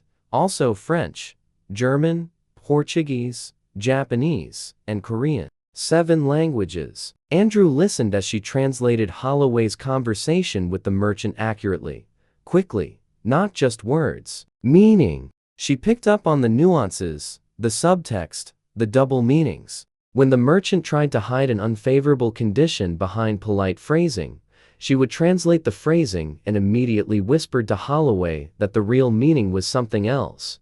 Holloway didn't realize how valuable that was. Andrew did. After dinner, he caught up with her on the street. He introduced himself. He asked her name. She said her name was Sang-gi-yun. He asked how long she'd been in Europe. She replied, 10 years. Ever since she'd had to leave Korea. She didn't say anything more. He asked if she worked only for this merchant. She replied that she worked for anyone who paid. He asked how much she charged. She named her price. He offered twice as much on a permanent basis. She looked at him with the same calm gaze she'd had all evening. She asked what kind of work it was. He replied that it involved analyzing information. She raised an eyebrow. It was the only sign of surprise he'd seen from her. She said she'd think about it. 2 days later, she came to Margaret's workshop. Sang-gi-yun looked around the station in silence for a long time. Then she turned to Andrew and said she agreed, but she had one condition. She wanted to know everything, not just part of the truth, the whole truth. How the device worked, why it was needed, who was behind it. Andrew looked at Margaret. Margaret looked at Sang-gi-yun. Then she nodded. Andrew explained the device, the network, and information traveling at the speed of light, but he kept his origin in the future secret. She didn't interrupt. When he finished, she was silent for a minute. Then she said, "There's an old saying in Korea, he who hears first eats first." She said she was ready to listen. April 1743. Andrew stood on the white cliffs of Dover and looked out toward France. A thin strip of land on the horizon. 21 miles of water. A cold wind from the sea blew in his face. Standing beside him was William Drake, the Dover operator. They had just finished installing a new antenna. 100 feet of copper wire was stretched between 2 poles at the edge of the cliff. The longest antenna in the network, the highest point, 300 feet above sea level, plus 100 feet of wire, 400 feet. Andrew hoped that would be enough. It had to be enough. On the other side of the strait in Calais, Sang-gi-yun was waiting. She had crossed over 3 days ago on a fishing boat. With her was a crate of equipment disguised as cargo. Sang-gi-yun had rented a room on the top floor of Madame Lefever's hotel, a tall building on a hill overlooking the harbor. She set up the receiver, ran the antenna to the roof, and waited. The agreed-upon time was noon. Andrew glanced at his watch. 10 to noon. He climbed down from the cliff to Drake Station, sat down at the transmitter. He charged the capacitors, 4 mica capacitors instead of the old glass jars. The power had doubled. The antenna was the best on the network. Conditions were ideal. A clear day, no clouds, no thunderstorms, moderate wind. Noon. Andrew picked up the key. He transmitted his call sign. 3 dots. Pause. 2 dashes. Pause. 1 dot. The call sign of the Dover station. Silence. Drake stood by the receiver and watched the needle. The needle didn't move. 1 minute. Andrew transmitted the call sign again. Silence. 2 minutes. He transmitted it a third time. He increased the gap between the spark gaps. The spark struck louder, brighter. The smell of ozone filled the room. The needle twitched. Drake gripped the edge of the table. The needle twitched again and began to tap out a rhythm. Dots and dashes. Slowly, with static, with pauses, but legibly. Samgi Yun was transmitting from Calais, 21 miles across the water. I'm receiving you. The signal is weak, but I'm reading it. Calais is on the line. Drake was taking notes. His hands were shaking. He was a sailor. He'd crossed this strait dozens of times. 2 hours by ship, 3 in a storm, 5 if the wind was against him. Now, the signal had crossed the strait in an instant.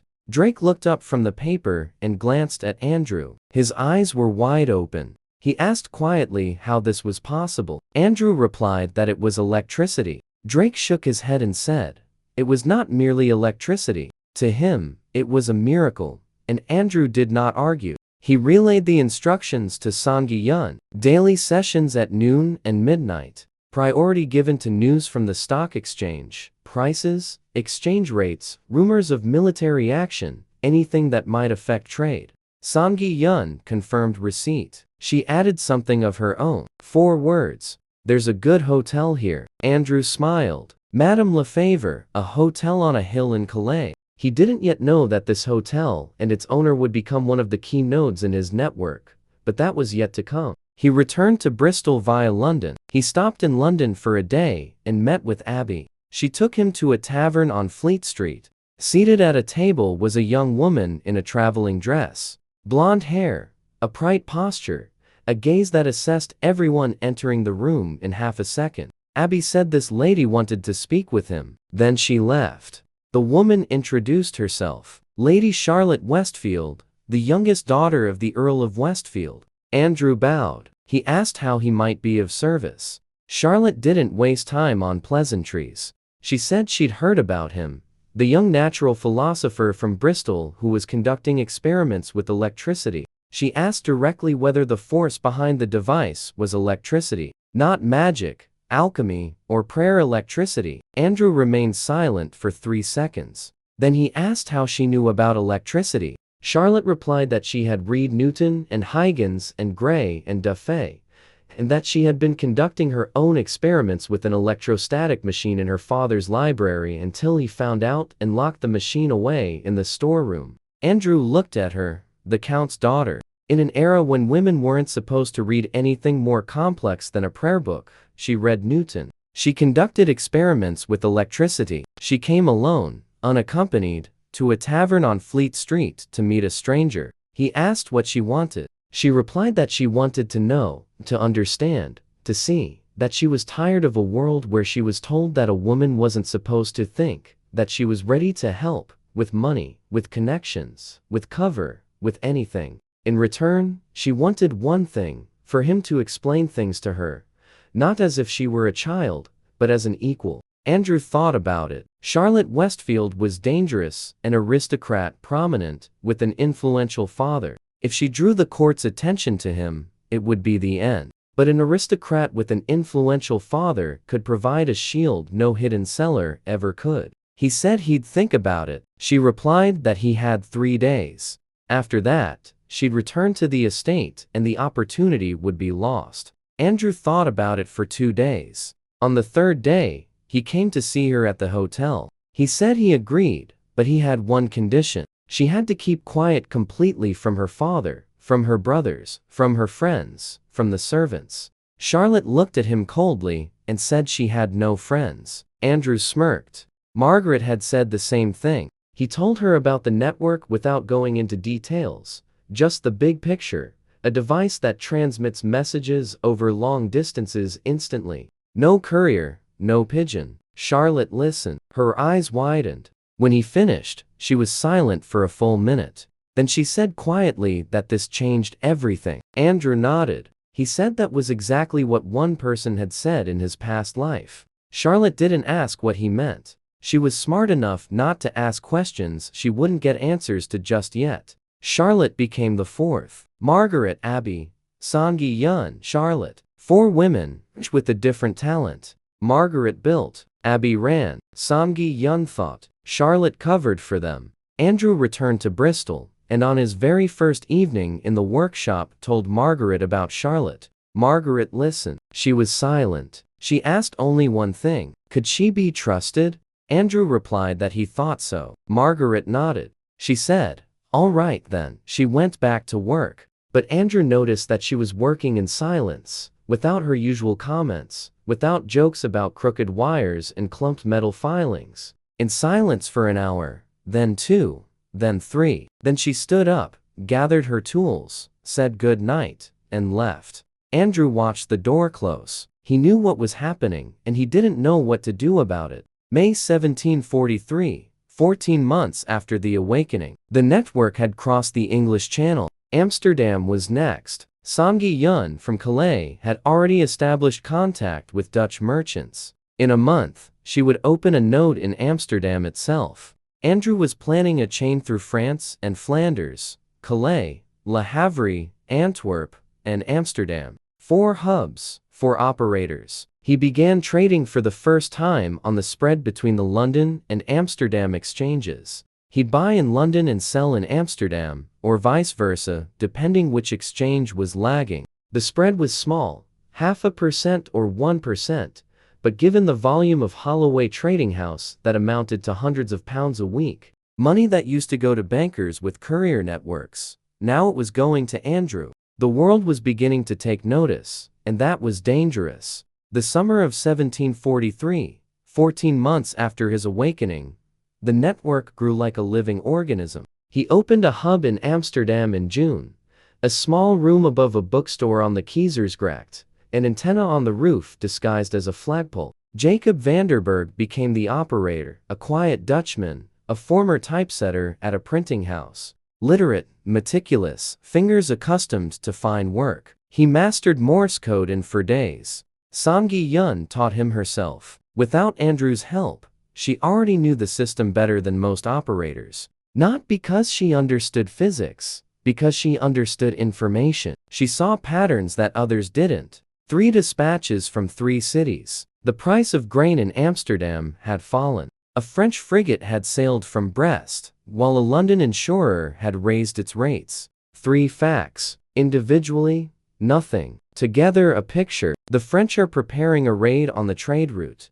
The insurers already know Amsterdam is reacting. Songi Yun read the network like a musician reads a score, each voice separately and all together. Andrew began to rely on her analysis more than his own. She sat in her room above the bookstore and wrote him daily reports. Not just news, conclusions, forecasts, recommendations.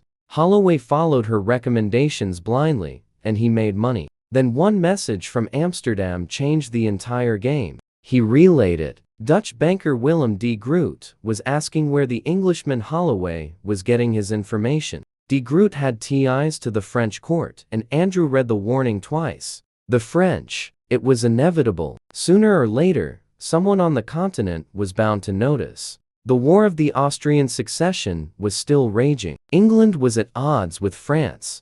An English trading house that predicts the movements of the French fleet with such precision is not merely a commercial competitor, it's intelligence. For the French, Andrew realized that his network had attracted the attention of more than just the casters and more than just Finch. Now, French intelligence might be watching him. He spent 3 days mulling over the situation.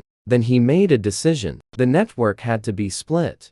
The commercial part would remain visible. Trade, quotes, prices. This could be explained away by couriers and good connections. The hidden part would go underground. Military intelligence, fleet movements, rumors from the inner circles. This would be transmitted only at night, only in code, only between nodes that knew a special call sign. Margaret listened to the plan. She nodded. She asked who would oversee the hidden part. Andrew replied that he would. She shook her head. She said he couldn't be everywhere, that he needed someone on the continent, someone who knows how to hide and keep quiet, someone who has already faced danger. Andrew thought. Madame Lefebvre, the hotel in Calais. He knew a little about her. A widow, a former low-level agent for French intelligence. She'd retired after her husband's death. Sanghi Yun had been staying with her for 3 months already, and she hadn't complained once. That spoke volumes because Sanghi Yun complained about everything.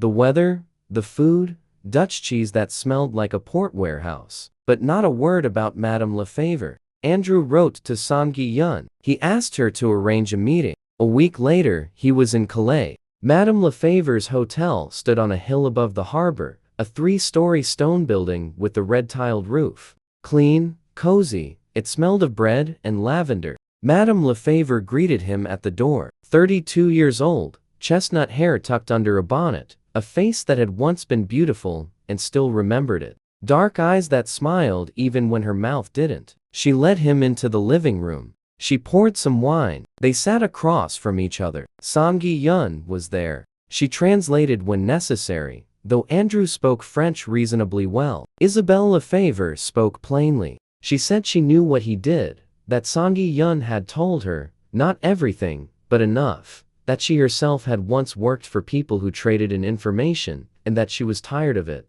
But the device in the room upstairs was something else. It wasn't espionage. It was the future. Andrew asked how she knew it wasn't espionage. Isabelle said spies did not finish clocks for the daughters of watchmakers.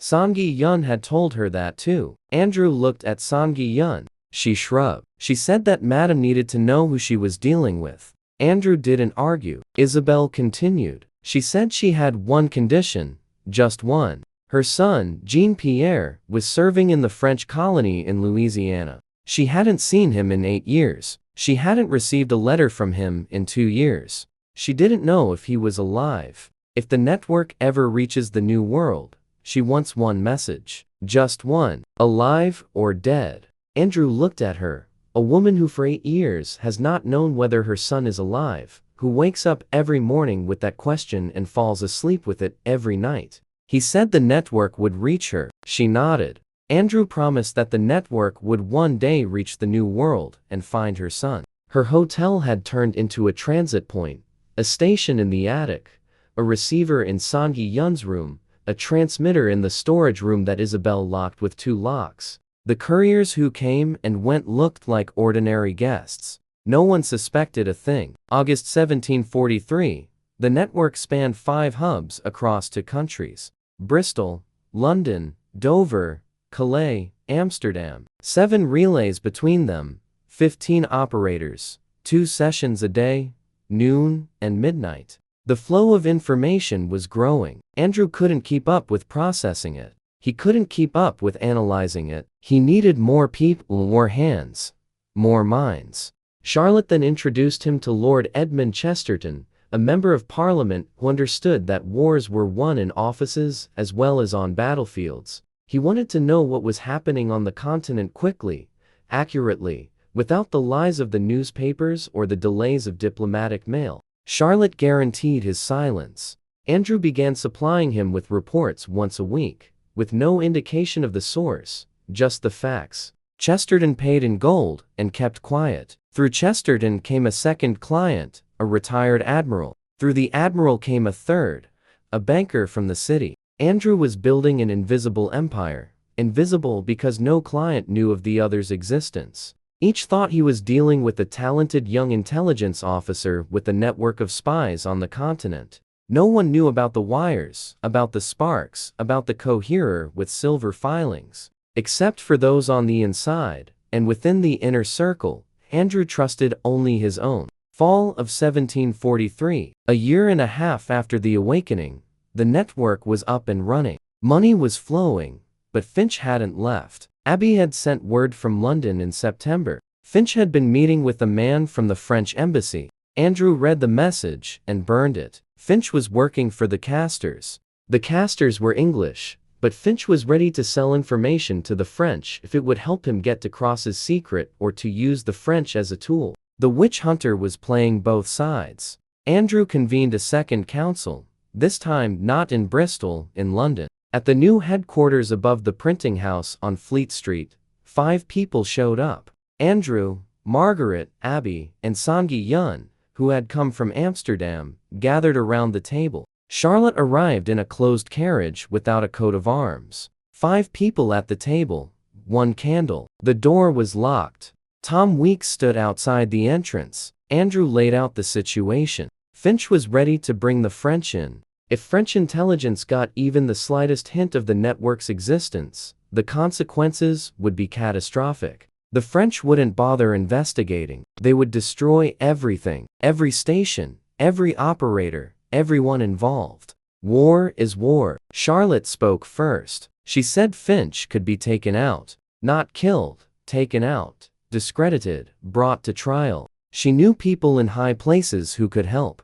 If Finch was working with the French, then he was a traitor. Traitors were hanged in England. Andrew shook his head. It was too early. There's no evidence. One observation by Abby isn't proof. We need more. He suggested something else. Don't catch Finch. Give him a false lead. Plant information that will lead him astray. Let him think that Cross's secret is a network of couriers. Let him look for couriers who don't exist. Let him waste his time. Andrew thought about it. It was a good idea, but a dangerous one. If Finch realizes he's being led by the nose, he'll get angry. An angry Finch was more dangerous than a calm one. Margaret had been silent throughout the conversation. Then she said one thing. We need a backup network. If Finch finds the main stations, we need to have backups.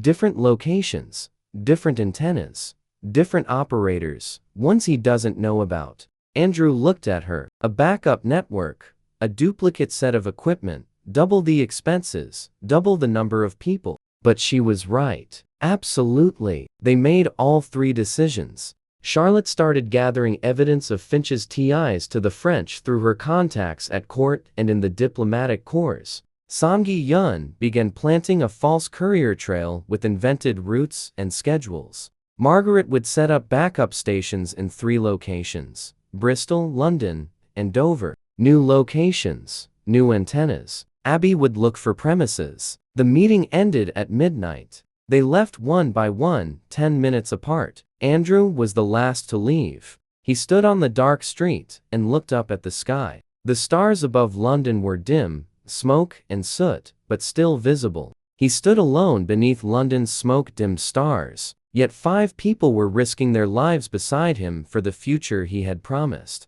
That was when everything shifted. Andrew returned to Bristol to find an unknown old man waiting in Margaret's workshop. The old man was sitting in a corner on a chair, thin, gray-haired, long fingers, an Italian face with deep wrinkles.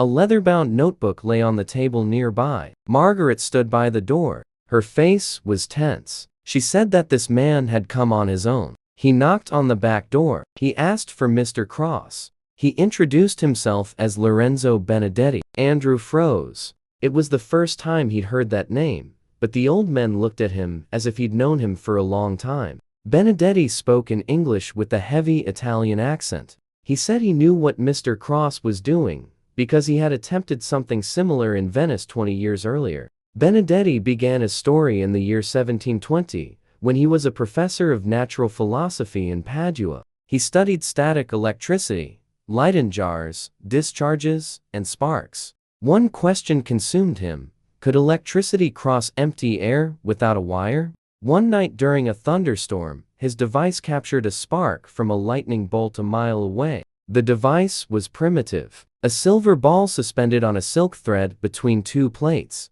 When the lightning struck, the ball swayed. Benedetti understood electricity acts over a distance through the air without wires. He created sparks and detected them from 10 meters, then 100 meters, then 200. He didn't understand what he was doing. He had no theory. There were no words for what he had discovered. But he sensed he was on the threshold of something enormous. Then the Inquisition came. Someone had informed on him. Professor Benedetti was conducting experiments with lightning. He's catching thunder from the sky. He's talking to invisible forces. Benedetti fled 3 days before his arrest. He'd been warned. Someone had left a note at his door. Unsigned. 3 words. Leave immediately. Canterbury. He went to Canterbury without knowing why. In Canterbury, he found a house, an old one, abandoned. In the basement of that house lay charred notes written in Latin, schematics, blueprints.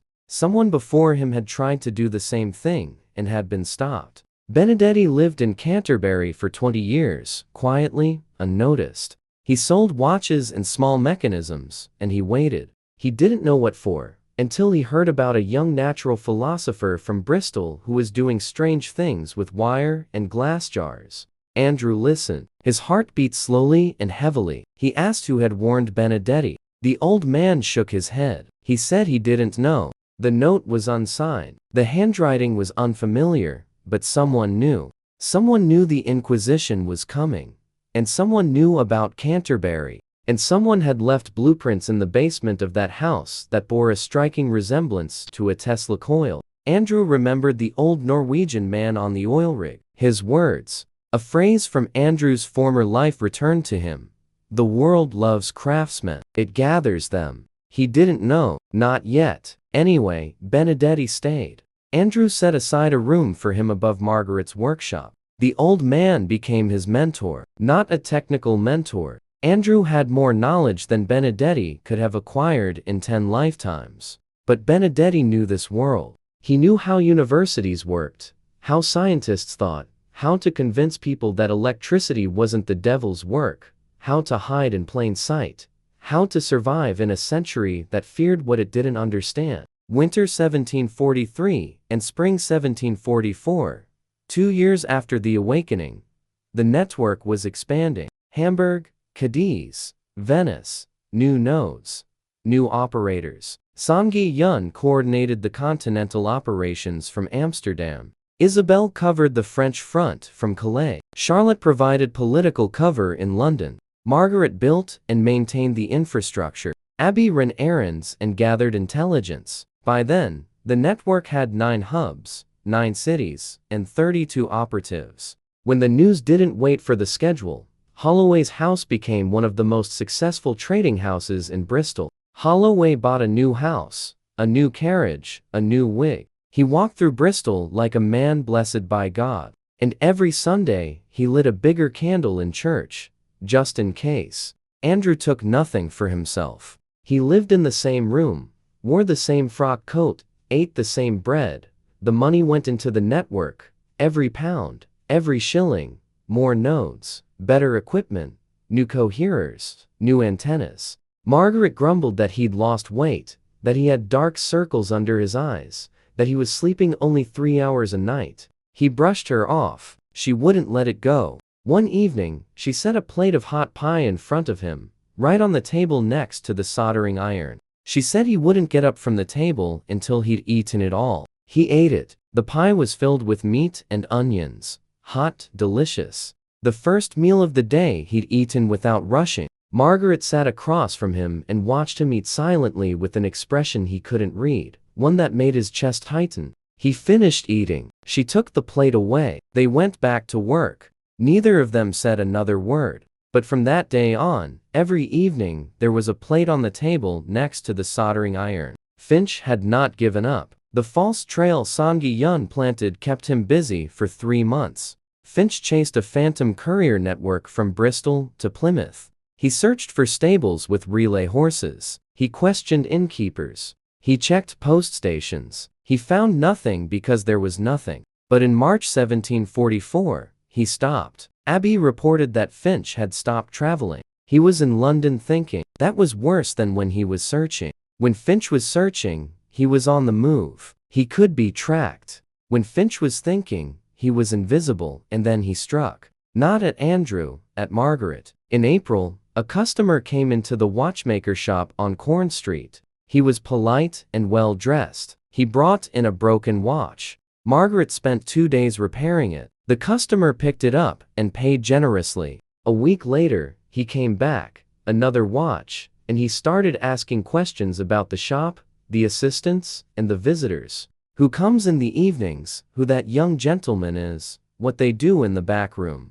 Margaret recognized the professional interrogation right away. She had grown up among artisans. She knew when a customer was interested in the product and when they were interested in the seller. She answered briefly and curtly. The customer left. Margaret locked the door and sent Tom to fetch Andrew. Andrew arrived an hour later. Margaret described the man of average height with dark hair and a scar on his left arm, a London accent. Andrew sent the description to Abby over the line. Abby replied 4 hours later. The man matched Jeremiah Flint, Finch's assistant, and a right-handed former constable. Finch had found Margaret, found the workshop, and now he was hunting whatever was hidden in the back room. Andrew made his decision instantly. The station is moving tonight. Margaret didn't argue. They packed up the equipment in 2 hours. Tom hauled the boxes on a cart. Abby had found the new location in advance, a backup location, a basement beneath a wool warehouse on the outskirts of Bristol, far from downtown, far from Margaret. She now walked 40 minutes to the station across the entire city, in the dark, every evening. Andrew said it was dangerous. He said she might be followed. Margaret replied that she could handle it. He said he'd hire a bodyguard for her. She replied that she didn't need a bodyguard. She needed a second route. She found it herself through back alleys and side entrances, a route that couldn't be tracked because she knew Bristol as well as Abby knew London. April 17, 44, 25 months after Andrew woke in this world, the network was still running. But then on the night Andrew feared most, the enemy finally struck. An incendiary mixture was thrown into Margaret's workshop. A bottle of burning oil through the window. Margaret was sleeping upstairs. She woke up to the smell of smoke. She ran out into the street in her nightgown. The workshop was on fire. Her father's clock was upstairs in her room. She rushed back through the smoke and flames, grabbed the clock, and ran outside. She burned her hands, but the clock was intact. The neighbors put out the fire with buckets of water. By morning, the workshop was flooded with water and covered in soot. The walls had held. The tools were intact. But the message was clear. Andrew rushed over at dawn. Andrew found Margaret on the steps, her scorched hands clutching the clock and her face pale against the soot. He sat down beside her, took her hand gently. She didn't flinch. She did not cry or look away. She looked at him and said quietly that she needed a bandage and new locks for the door. He nodded. He squeezed her fingers, and he decided that Finch had to be stopped. Not tomorrow. Not in a month, right now. He got up and went to see Charlotte. It was time to play his trump card. Charlotte worked for 3 weeks. Through her contacts at court, she gathered evidence. Finch's meetings with the secretary of the French embassy, letters intercepted by Lord Chesterton's agent, and witness testimony from 3 London taverns where Finch discussed English trade routes with a man who spoke French. Each piece of evidence on its own was weak. Together, the evidence was strong enough to trigger a formal treason investigation. England was at war with France. A person who passes on trade and military information to the enemy during wartime is a traitor. Treason is punishable by hanging. Charlotte brought the folder to Andrew in May 1744. He read for 2 hours. Then he closed the folder. He looked at Charlotte. He asked if she was sure that this would be enough. Charlotte replied that it would be enough, provided the right person saw the folder. The right person was Lord Hardwicke, Lord Chancellor of England, the man who handled matters of national security. Charlotte knew his daughter. They were pen pals. Charlotte could arrange a meeting, but Andrew had to decide. If the folder reached Hardwicke, Finch would be arrested, and an investigation would begin, one that could lead to dangerous questions. What exactly was Mr. Cross protecting, and why was Finch pursuing him? What was in the basement? What was on the rooftops? Andrew thought about it for 2 days. Then he made his decision. The folder would go to Hardwicke, but at the same time, Andrew would do what he'd been planning for a long time. He would step out of the shadows, partially in a controlled manner, on his own terms. He would write to the Royal Society and propose a controlled demonstration. The electric telegraph transmitting messages through a wall. 2 devices in one room. A safe version. No mention of distance. No mention of a network. Just the principle. The spark is here. The pointer is there. The message has been transmitted. If the Royal Society accepts the demonstration, Andrew will gain scientific cover. He will no longer be a suspicious eccentric with wires on the roof. He will become a scientist, a natural philosopher, an inventor, a man whom the Royal Society has invited to a closed-door meeting. Finch won't touch a man like that. The French won't touch a man like that because English science will stand behind him and the English crown. Charlotte passed the folder to Hardwick's daughter. Then she waited. Then after 2 weeks of silence, everything happened at once. Finch was arrested at dawn on June 4th in his London apartment. 4 soldiers and an officer. Finch didn't resist. He stood in the doorway and looked at the warrant. Then he looked across the street as if he knew who was watching. Abby was watching from the roof across the street. She later told Andrew that Finch had smiled subtly, like a man who had lost a game but respected his opponent. They took him away. A week later, Andrew received a reply from the Royal Society. The reply invited Mr. Cross to give a private demonstration before the Royal Society. The meeting will take place at Burlington House before members of the Royal Society. Date: June 20th, London. Burlington House. Andrew prepared for 10 days. He assembled 2 devices, small ones. Neat. Margaret helped. She polished the brass parts to a mirror-like shine. The casings were made of mahogany. The key was made of ivory. It no longer looked like improvised laboratory equipment. It was a device, beautiful, elegant, worthy of the Royal Society. On June 20th, 1744, Andrew Cross entered the hall at Burlington House. 20 people sat at a long table. Scholars, philosophers, patron lords, wigs, frock coats, the scent of tobacco and powder. Sir William Watson sat at the head of the table, gray-haired, stern, with the eyes of an experimenter who had witnessed 1,000 experiments and believed only what he saw. Andrew placed 2 devices at opposite ends of the table. Between them lay 20 feet of empty space. No wires, no ropes, no visible connection. He asked one of those present to write a word on a piece of paper, not to show it, to fold it up and pass it to the assistant standing by the first device. Nathaniel stood in his best frock coat, clean-handed and rigid as a sailor, awaiting an admiral's order. Nathaniel unfolded the paper, read the word, sat down at the key, began tapping, dots and dashes, a spark between the brass spheres, a crackle, the smell of ozone. The room fell silent. At the other end of the table, Margaret sat at the receiver in a dark dress. Her hair was pulled back. The hands that had repaired clocks and wound coils lay motionless on the table. The galvanometer's needle twitched. Margaret picked up a pen. She wrote it down. She held up the paper. A word was written on it, the very same one the scientist had written. Silence. Absolute silence. The 20 people in the room held their breath. Sir William Watson stood up. He walked over to the receiver. He looked at the coherer, at the needle, at Margaret, then at Andrew.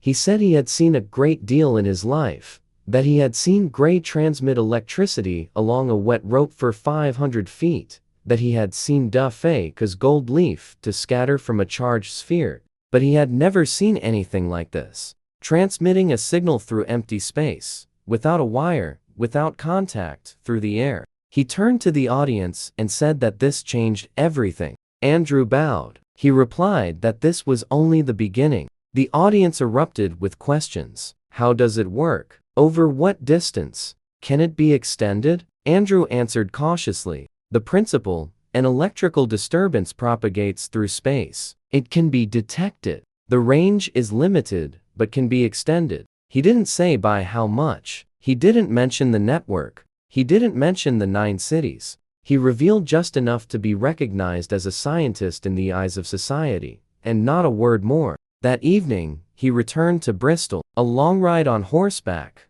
2 days.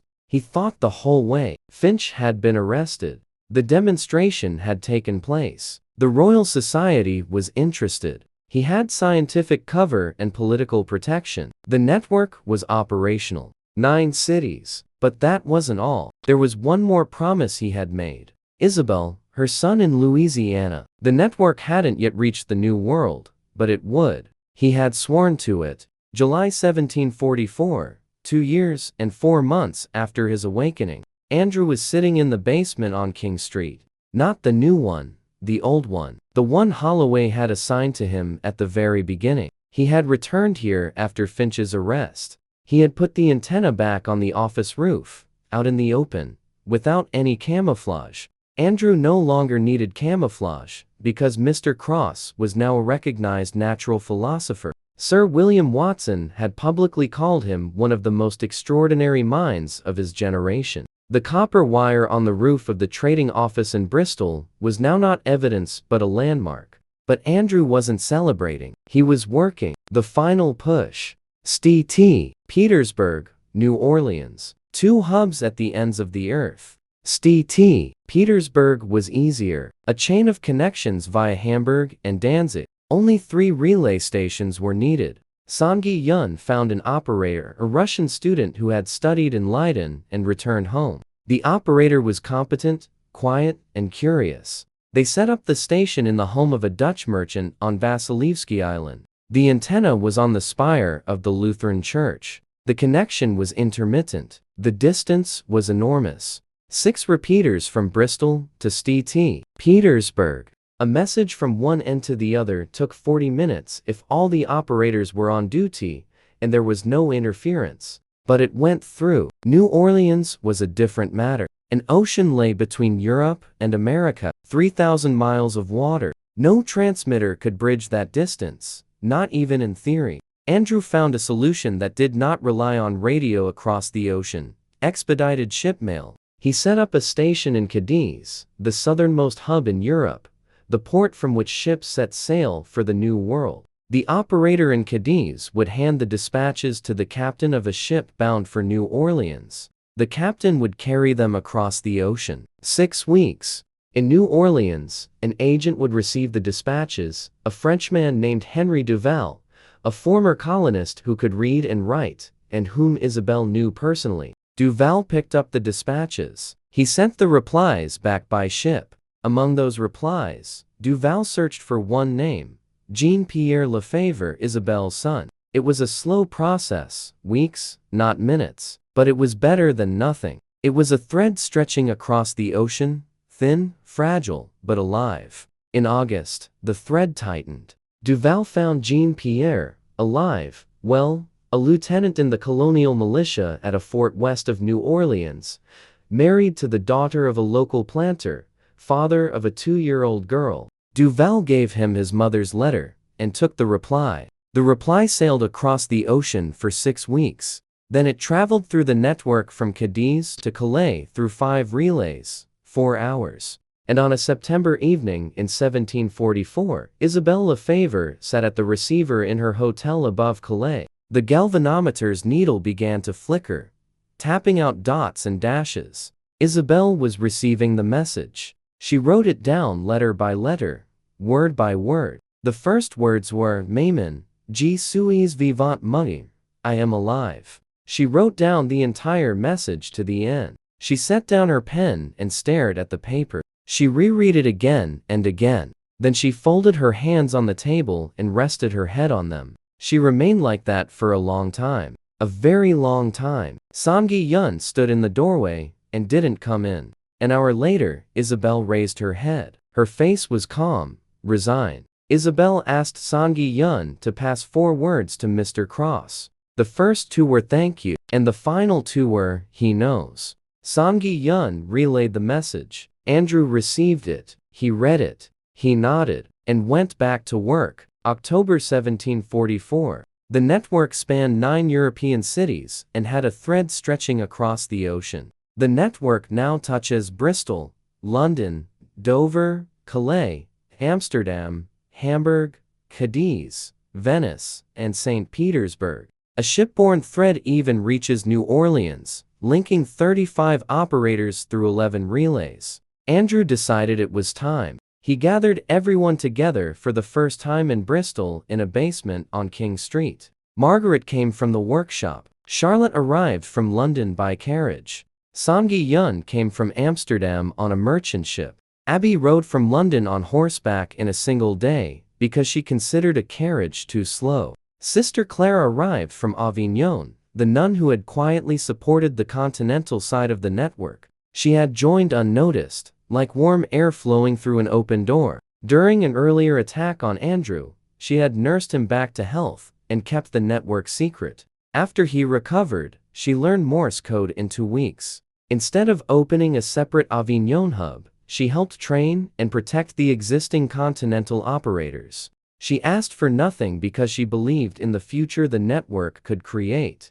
Isabel arrived from Calais. Holloway came down from his office. Benedetti arrived leaning on a cane. The small basement was full of people. Candles were burning. It smelled of rosin and wax and the coffee that he had brought from Amsterdam. Andrew stood by the transmitter. He had tuned the receiver to pick up signals from all the network nodes simultaneously. 9 cities, 9 operators. Each was waiting at their designated time by their switch. Midnight. Andrew nodded to Margaret. She turned on the receiver. For several unbearable seconds, there was only silence. Then a sound came from the copper horn that Andrew had assembled over the past month. A tap. 1. London. Alive. On the line. Pause. Tap. 2. Dover. Alive. On the line. Pause. 3. Calais. 4. Amsterdam. 5. Hamburg. 6. Cadiz. 7. Venice. 8. St. Petersburg. Each node confirmed one after another, knock after knock. 9 cities in a single basement, across thousands of miles, across mountains and seas and plains. Across the night, the 9th knock fell silent. Silence. Clara crossed herself, closed her eyes, and whispered a prayer. For a moment, the basement fell completely silent. Abby stood by the wall and said nothing. For the first time in all the time Andrew had known her, Charlotte walked over to him and took his hand. Isabel sat at the table, holding a letter from her son. Holloway stood in the corner, twirling his hat in his hands. Benedetti smiled quietly like a man who had been waiting for this for 20 years. Margaret stood by the receiver. She wasn't crying, but her eyes glistened in the candlelight. Andrew looked at them, at each one, at everyone, at the people who had believed in him, who had taken risks for his sake, who had become his family in a world where he had no one left. He said quietly, "We built this." Then he sat at the console and sent one message to all 9 cities. The network is alive. He wished every operator a quiet good night. After the final words end of transmission, Margaret turned off the receiver. Andrew took off his headphones, copper and leather, his own handiwork, and placed them on the table. He stood up, stretched, looked at the clock.